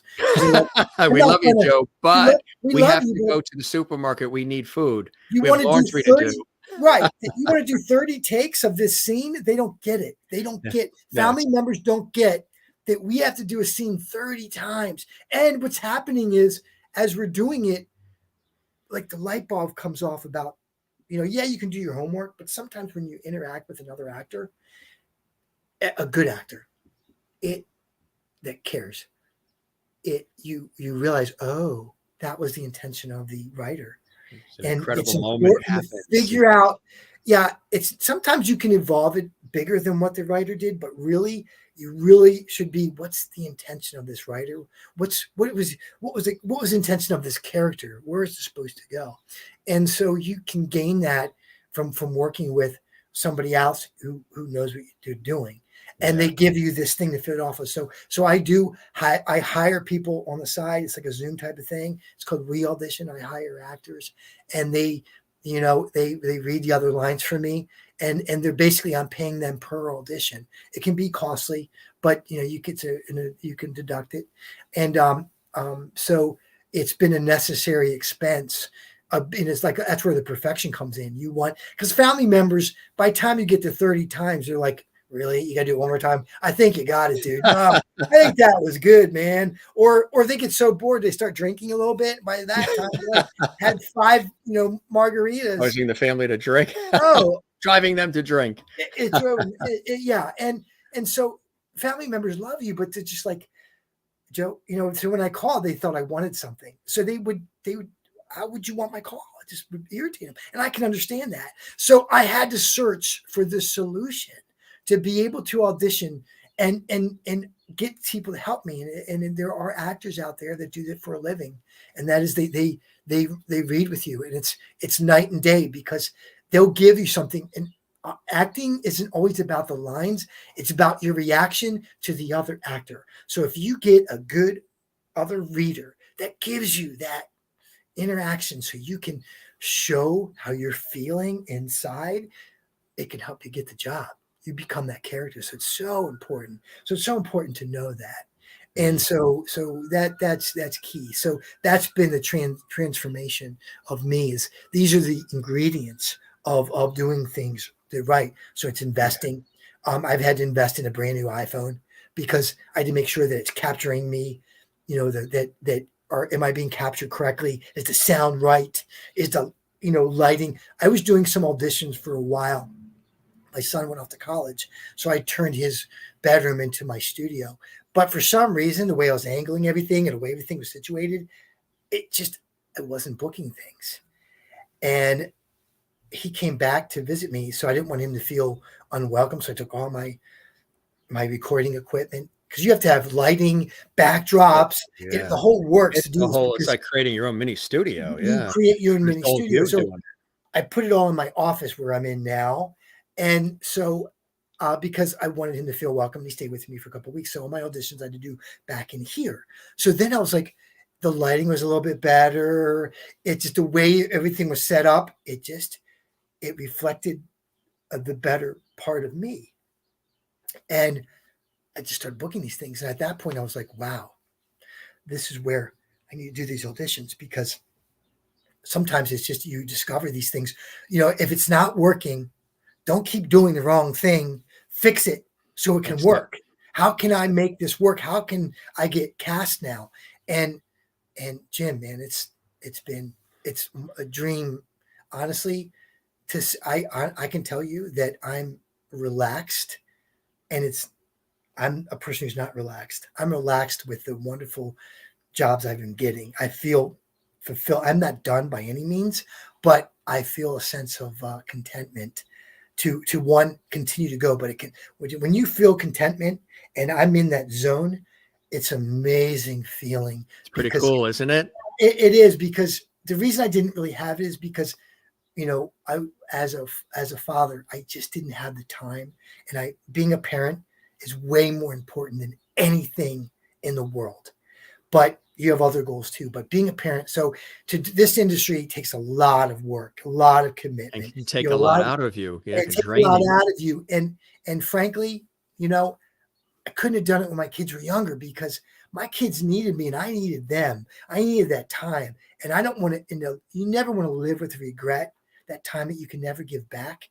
And so what an amazing feeling it is. And my daughter is she's moved in with me now, but she's in high school. But she's like, you're right, Dad. It's like, we did need you here and to do all these things. And so we had a chance to do these things. And there's so many things we had to do. And I had to be a very present father. And all fathers need to be present. And so it's important. And any man out there, if you're having a problem, if you're going through a divorce or mother, whatever, co-parent, do a good job as a parent. It's the most important thing. The most important thing in life is having children and taking that responsibility seriously. And I'm glad I did.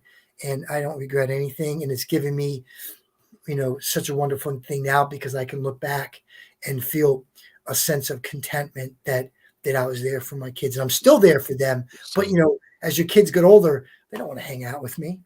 They want me to take them to the store and buy them things, buy them cars and things like that. So I get to spend more time with them when they need something. But that's fine, because you know what, that's being a parent never had father. My father was always a parent to me until the day he died, and I'll do the same for my children. But again, my kids got older, and so then I was able to then invest now in myself, and going back and finishing what I started. So that's the movie again that came about. It's called Alaska. That movie I did with my buddy Jonathan Check, where I play cowboy, and that's the movie I got from my dream. And notice, like, I'm smiling. That is a true smile, because I'm smiling because this part came about from a dream, and I took action. It was a dream, and then taking action to make it real, make it happen, and reaching out to the director and the producer and saying, "Hey, this is what's going on, and can I come in and read for you?" And they did. So, that's I play a cop there. I got to play a great role, and that's not out yet. There's a couple scenes. If you go on my IMDb, you can see some scenes. But I'm playing a cop there, kind of a hard-nosed cop, and and it's sometimes you're faced with situations that make you look bad, but you have to make decisions in a split second, and it's about that kind of scenario. And I'm glad you showed this. So this is really profound for me. So my friends from back in Maryland and people I grew up with, this is my buddy. We're both in our 50s.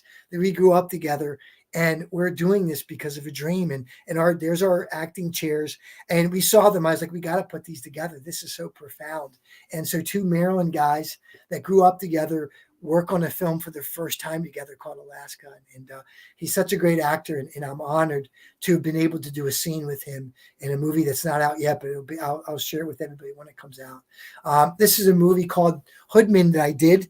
This is actually on Amazon. It's for free, and directed by the great Mark Curran. And it's a sci-fi movie, and you'll definitely like it.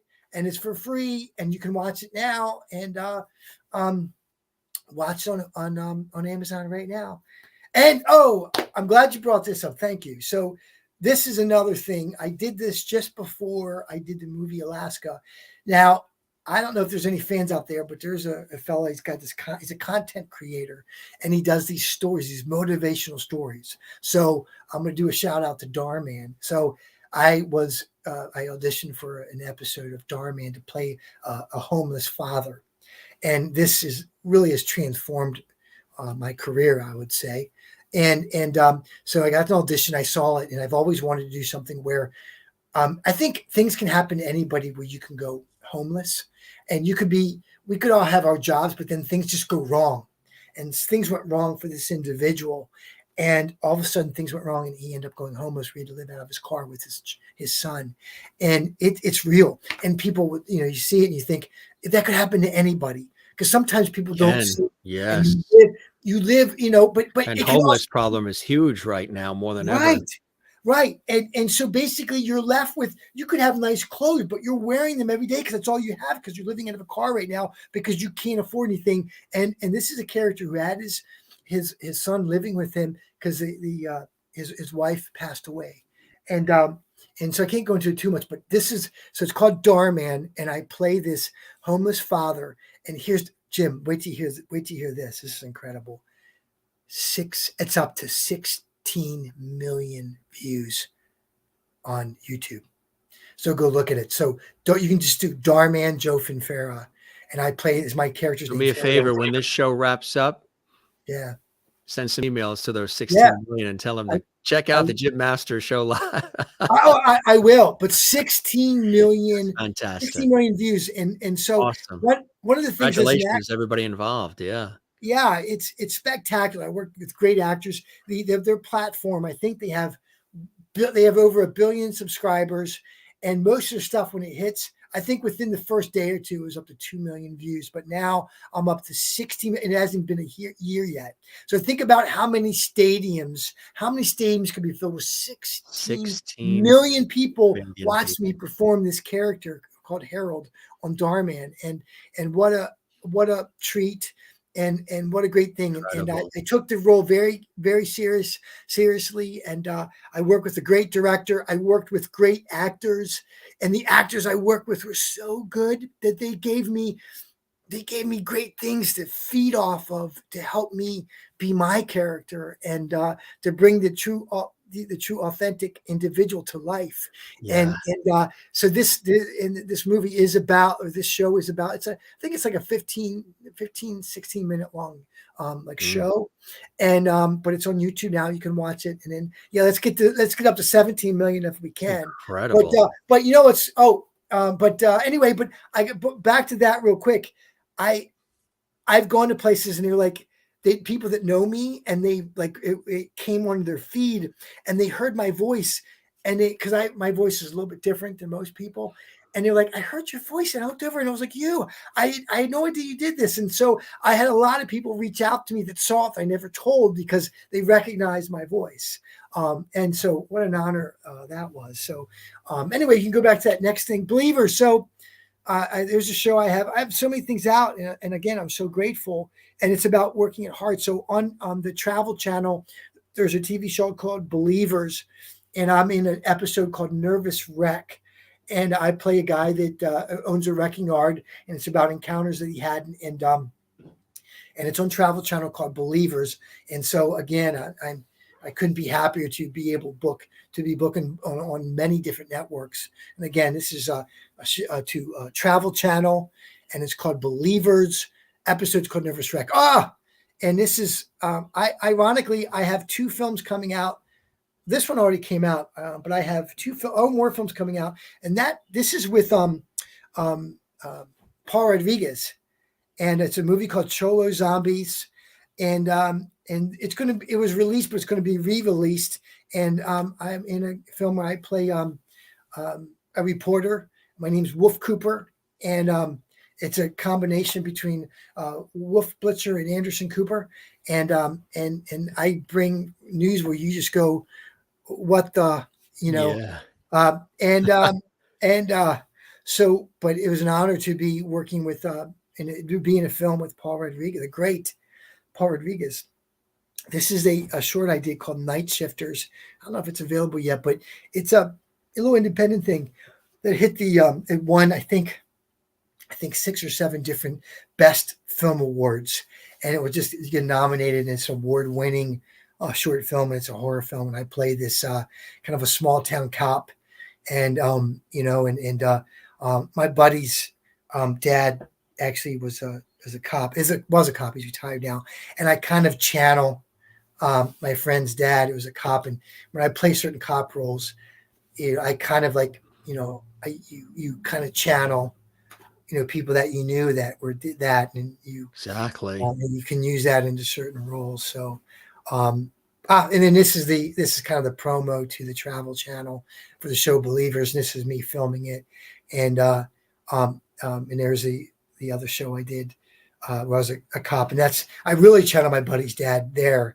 Well, he had the mustache, and so I channeled the inner mustache to be the cop. And this is and this is a show ID Discovery. It's a TV show called Betrayed, and it's the last season, I think, that they did this. One of the last seasons on there now. It is also on Amazon, and you could look it up. It's called Betrayed, and I think on there it has on the picture you had what I think it's 4th season, and it's I can't remember the name of the episode, but if you go on my IMDb, you'll see the name of the episode I'm in, and then you can go and watch it on ID Discovery.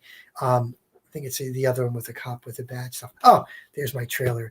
Every actor wants to show a picture of their damn trailer because we work so hard to get your trailer, which you spend no time in because you're on set. And so I had to take a picture of my trailer. Isn't that cool? It's so freaking cool. And you go, that's my trailer. Hey. Look at this shot we found. What do you say? Here we go. A lot of happiness. It's a lot of We did happiness. it. We got it done. You got it done. And, and as you go along the way, you meet some terrific people. And so, yeah, that's one of them. So So this was after a shoot, and you guys sort of this was after a shoot, and we did a group photo, and I was the peeing man. I guess I went to the bathroom, and I felt, relieved. So why not celebrate? Because that's the worst feeling in the world. You have to go to the bathroom and you can't, Yeah. you Yeah. know. So you're enjoying the ride, my friend. This is I, really I am enjoying come the full ride. circle on so many different levels. You've learned a lot about yourself along the way Oh yeah, too, and and it's quite amazing, isn't it? it is. And I have another thing coming out. So I have two big shows that are coming out. One is on Lifetime, Movie Network, is the second season of the show, Keeping Up with the Joneses, and I'll be on the Yeah. episode. But here's the next thing: this is what's really cool. You ready for this? This is on Netflix, because I've always said, oh, I need to be on Netflix. And so I had this audition, and I get a call to be on a show. According to IMDb, I'm going to be on a Lifetime series, not Lifetime, a Netflix series produced by Sofia Vergara, called Griselda. Griselda Blanco was a notorious drug lord back in the I guess it was the 80s, and Netflix is, according to IMDb, is because it's not me saying this. This is all there for people to see. It's public knowledge, and so what an honor to be. I got cast as this co-starring role on an episode with Sofia Vergara on a show called Griselda, which should air in. Congratulations on that. Yeah, Huh, my friend? it's a big deal, and Yeah. so I had like a paragraph. I was in most of the episode, the second season, and I had a lot of dialogue, and my lines are right with Sophia on her, and I think it could Cool. really get some buzz. It was by the producers of Narcos, according to IMDb, and to be directed by these guys. It's kind of a mini spin-off of Narcos, and to be working on this thing, according to IMDb, it is a dream come true. So working with what a great cast, and Unbelievable. side by side with these people, I wake up, Jim, and I go, Yeah. wow, I can't. This is pretty damn incredible. That is this really real? Because I've been waking up. I wake up every morning now, and it's a good feeling. I'm like, is this really true? Have I did all these things? I have all these things coming out, and it is. And they already filmed. It's done, and and it's how grateful I am and thankful. How At the same great time. thou art. It's like a Yeah, full circle conversation we've had. You started with that, huh? yeah, yeah. That's amazing. Well, I'm so happy that all these wonderful things are happening for you, and you haven't given in or given up, and sailing through and staying true to who you are, which is really very amazing and inspiring for other people watching, including Mr. George Burns with us this evening. I'd love to work Once with you. again, So I'll tell you something else he real loved it. quick. He said you knocked it out of the park tonight, Joe Well, Finfera. thank you. And with all these wonderful gifts I've been given, it leads me to what I think I want to finish with is when I was younger. I was in my, I guess, mid-20s, and I met this back in New York. You have cab drivers. It was like a Oh town yeah. car picking me up, and the town car is picking me up. I'm just a young kid, and I get in there, and the driver just started talking to me, and he said to me, he just started talking. And he said, people get these gifts, and they forget who gave it to them, and that's when they lose it all. Yes. And he goes, look at Elvis Presley. What an amazing singer. He thought he thought that he wrote those songs. He thought that he did that. And he goes, but when people forget where it came from, Yes. is when we can lose it all. Yes. And I was just like, So and true. this is I'm 53. I had this was given to me 25, 30 years ago. And it's such I mean, our brains are made to forget smaller things, but how profound the cab driver can be to make me remember now that I'm no better than anybody else. And nobody's better than anybody else. And we are given gifts. And we must remember that they're gifts and be appreciative of those gifts, because that's when you can lose it all. And just remember that. And so as I've come full circle and ending your show, is I want to remember, and everybody else out there should remember, that we all are given wonderful, beautiful gifts. But don't forget where it came from, and align yourself with your hard work and with God and with everything, and then it can make it happen. And don't forget that it is a gift, and it's not just you. It's not just Right. you. And so I am always going to remember that. And it's, as you see, sometimes people have moments of weaknesses when they hear, that's when the devil comes to me. But remember, don't get so comfortable that you think it's all me. I'm so good. I'm this or that. Right. No. Right. Remember, Takes a village. it takes a village, and we got to continuously remember. And it's hard because, things can be taken away the moment's notice. And we got to be cognizant of that.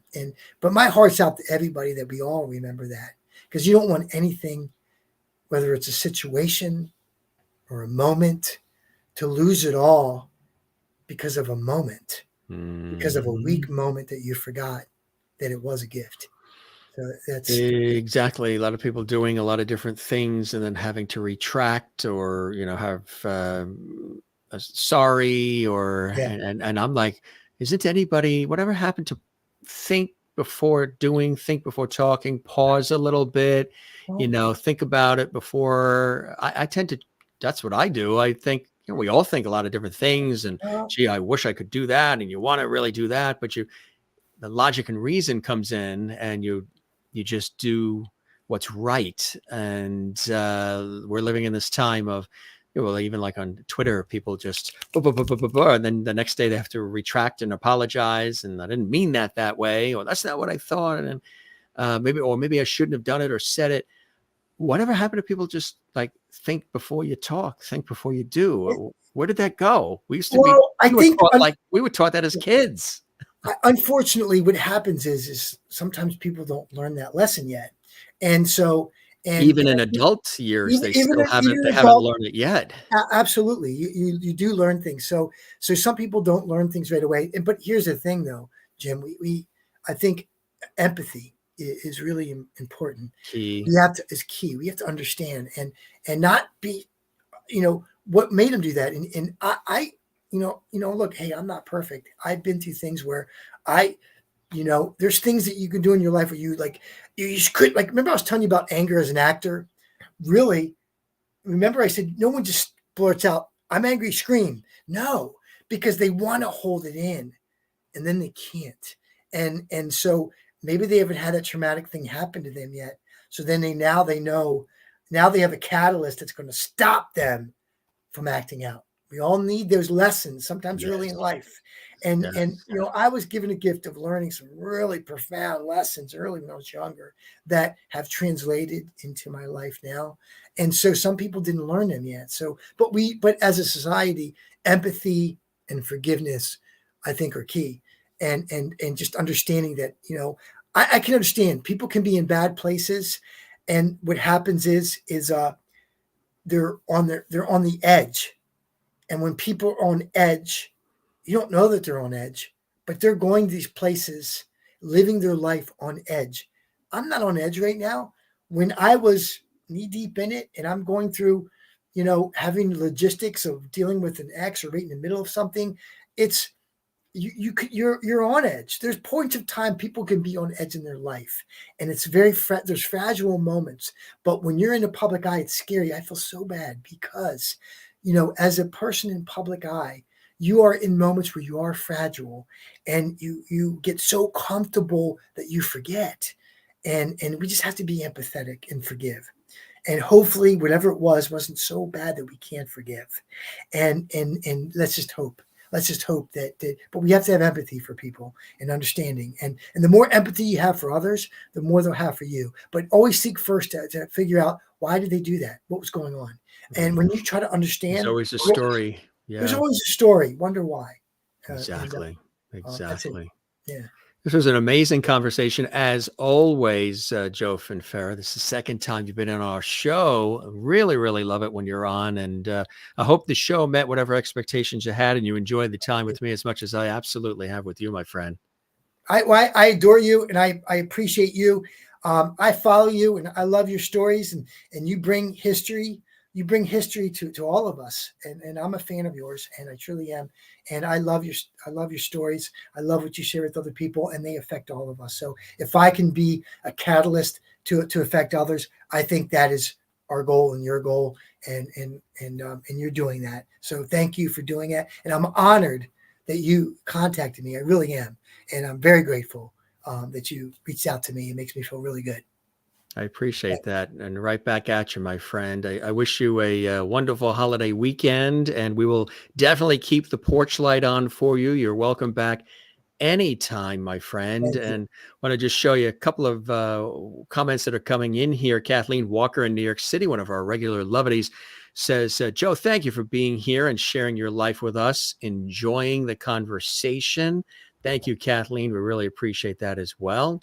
There's a few more coming in. Merlin in Canada says, these are the real diehard lovelies. Some people that watch our series regularly maybe recognize some of the Lovity Squad here. Everything you're in sounds fascinating. Kudos to you. Mona in Louisiana. Thank you, Joe, for sharing your life with us, and good night to you, and happy Easter as well. You go for it, Joe, and good luck in your future endeavors. And thanks for sharing your story with us. What a fun evening. Really love that. Thanks for all these great comments, gang. Mary in Florida, congratulations on your amazing career, Joe. Good luck on all your future projects. Amber, nice to see you, Amber. She was a guest on our show, wonderful musician. Hi, Jim and friends. Happy Easter and Passover to you as well, Amber. And she says, hi, Joe, as well. Hi, Amber. We love all this levity that pours out on our show. Jane in Sweden watching says, thanks, Joe, for being here tonight, and happy Easter. Thanks, Jim. Thank you, Jane, for being with us here as well. Sue, another one of our faithful levities here on the show. Nice meeting you, Joe. Enjoy nice meeting you, Sue. Evening with you from the Bronx, watching live from the Bronx in New York City. I'm 23rd and Lex. Juanita says she's watching in South Africa. Great conversation. Thank you, Joe, for spending time with us. And hi, Jim and Lovity family. Nice to see you as well. Happy Easter and Passover to all who are watching, and to you as well. And thanks, gang, for all these great comments. Jane saying a really interesting show. Good stuff. So yeah, we appreciate that you guys are pouring out all this this fabulous levity here. My friend, thank you very much for being with us. Keep me posted. Spread the word about our show. If you know other folks you think would like to hop on, they're all welcome. And thanks for not only being a guest, second time on our show, and also being a faithful viewer and somebody who enjoys what we're doing here. We're trying to bring a community together and can not only entertain but also inspire and have a good time, levity, and take it in a lot of different directions with that old school quality with a modern vibe. And I'm glad you're a fan of it and really appreciate that, my friend. Thank you. You have a terrific weekend, okay? And we'll stay in touch, and good luck with all these amazing projects. Well earned and well deserved. Thank you, and happy Easter, everybody. Absolutely. You take care, Joe, all right? You too, man. Take care, all buddy. Right. Cheers. Joe Finfera, live and direct from Los Angeles, California. Wasn't he cool? This is his second time on the show, and we had been chatting about having him come back, and we're so glad we got to do it. He's very real, open, authentic. He lays it all out on the table, which I think is very refreshing, isn't it? You don't always get that these days, and he's just a straight shooter, and he loves what he does, and obviously he's very passionate, and he cares about it too. Joe Finfera joining us live and direct from Los Angeles, California, here on the Jim Masters Show. Don't forget, gang, subscribe to our YouTube channel. We would love that. That means the world to us. That helps us grow and continue to bring you these great episodes. Make sure you click that notification bell. There's a little bell icon. It looks like a little bell icon right next to that subscribe. When you click that, that keeps you updated on all the episodes and everything we're doing here at the Jim Masters Show Live. And if you enjoyed this episode, gang, give it a like, a thumbs up, and all the episodes you enjoy. And definitely leave a comment on the YouTube channel. That helps us out big time. And many of you have been doing that. We've been seeing comments from viewers who watch live, but a lot of comments from viewers who watch these episodes later on.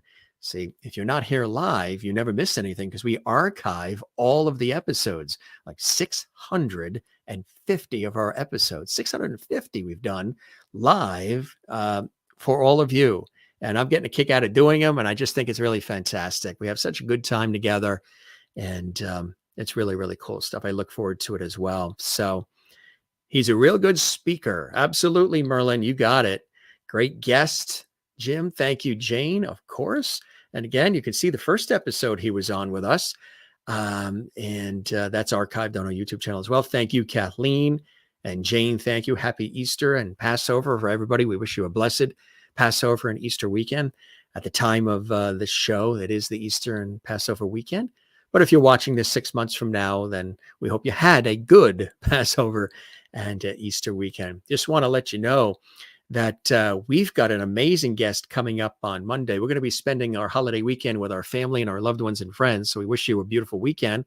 But on Monday, we have acclaimed record producer Sean Giovanni joining us from Nashville. Sean has worked with Meatloaf, the Wallflowers, John Legend. He's produced them all.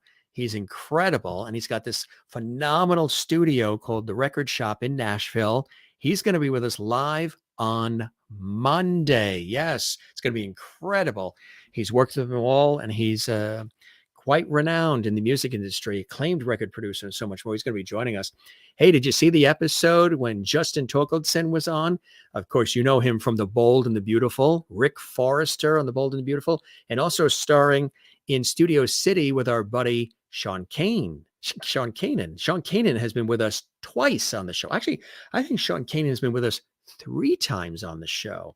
Did you see when when Nick Endicott Gibb was on the show, live and direct from London? He was searching for his biological father, and he found out his biological father is Morris Gibb of the Bee Gees, you know, Barry, Robin, and Morris. What an incredible episode that was. Did you see the episode with celebrity illustrator and graphic designer Henry Lamar? Take a look at those beautiful images. Judy Garland, Carol Burnett, Lucille Ball, the Golden Girls. He's extraordinary. He was with us. Scott Dreyer was with us, celebrating Doris Day. He's also done voice work for Sonic the Hedgehog, an incredible actor, singer, voice artist, and author. He was with us as well. Judy Norton from the Waltons. She played Mary Ellen on the Waltons. Did you see that episode on our YouTube channel? That's archived there for your pleasure as well. Stanley Livingston. Did you know that 50 years ago this week, at the time of this live show, it was the final episode of My Three Sons on CBS. First, it started on ABC in the 60s, and then it went to CBS for the remaining years. Stanley Livingston played Chip Douglas in My Three Sons. He was on our show for a full episode, an amazing, revealing conversation. And then his brother, Barry Livingston, who played Ernie Douglas, he was on a separate episode as well. He's also been in Mad Men and lots more. So you can see those episodes with Barry Livingston and Stanley Livingston on the Jim Masters Show Live. Did you see when Lawrence Juber was with us? Lawrence Juber, Grammy-winning guitarist, composer, arranger from Paul McCartney's Wings. He was with us. Marion Ross was with us. She played Mrs. C on Happy Days. I mean, this is just the short list of people who have come through the Jim Masters Show Live and stopped by, including, again, a second time for our buddy Joe Finfera this evening here on the Jim Masters Show Live. Spread the word. Tell everybody you know about our series. We're working hard. These shows are quite special. They're different. They're unique. We don't really call these interviews. We call these conversations. And then we do a lot of bonus stuff, too. We do holiday celebrations, birthday celebrations. We did a whole celebrating your childhood episode. If you didn't see that, that was funny and that was cool, where a lot of our viewers sent in their childhood photos, and then we all guessed whose photo we thought it was. That was only about a week ago we did that episode, which was really, really cool. Thanks, gang. Juanita wishes everybody a great Easter weekend. To you as well, Juanita in South Africa. Kathleen, great night, weekend. Happy Easter to all. Enjoy your time, everybody, as well, and have a great Easter weekend. Jim, you as well. Jane in Sweden and Mona, happy Easter. Jim and Lovedies, hope you all have a great weekend. To you as well. Again, I hope you're spending the holiday weekend relaxing and spending some time with your loved ones and friends. And And good to have everybody here coming together. Mary Bishop, good night, everyone. Have a wonderful holiday weekend. That's what we're going to be having, and we wish the same for you. Jim, I hope you and your family have a happy and blessed Easter weekend. You and yours as well. And Juanita says, the archives are like a candy store. Yes, they are. And over 600 episodes, lots of candy to binge watch and enjoy here on our YouTube channel, Jim Masters TV. Thank you, gang, for all the levity and all the support and watching our series and spreading the word. Thanks for all the Twitter messages, Instagram, Facebook posts. Continue to share these links on your YouTube or on your Facebook pages, and watch it on our YouTube channel, but share it on your social media, Twitter, Instagram, Facebook. So many of you have been doing that. We thank you. We've been seeing it and hearing about it. You take our YouTube links and you share it on your Facebook and say, hey, this is what's coming up on the Jim Master Show. That helps us. It takes a village. Thanks for doing that, gang. We really appreciate that. You are truly, truly the best. We've created a wonderful interactive community of viewers who watch and support from around the world. Now, if you'd like to continue to support what we're doing here at the Jim Masters Show, there is a little heart icon on every episode.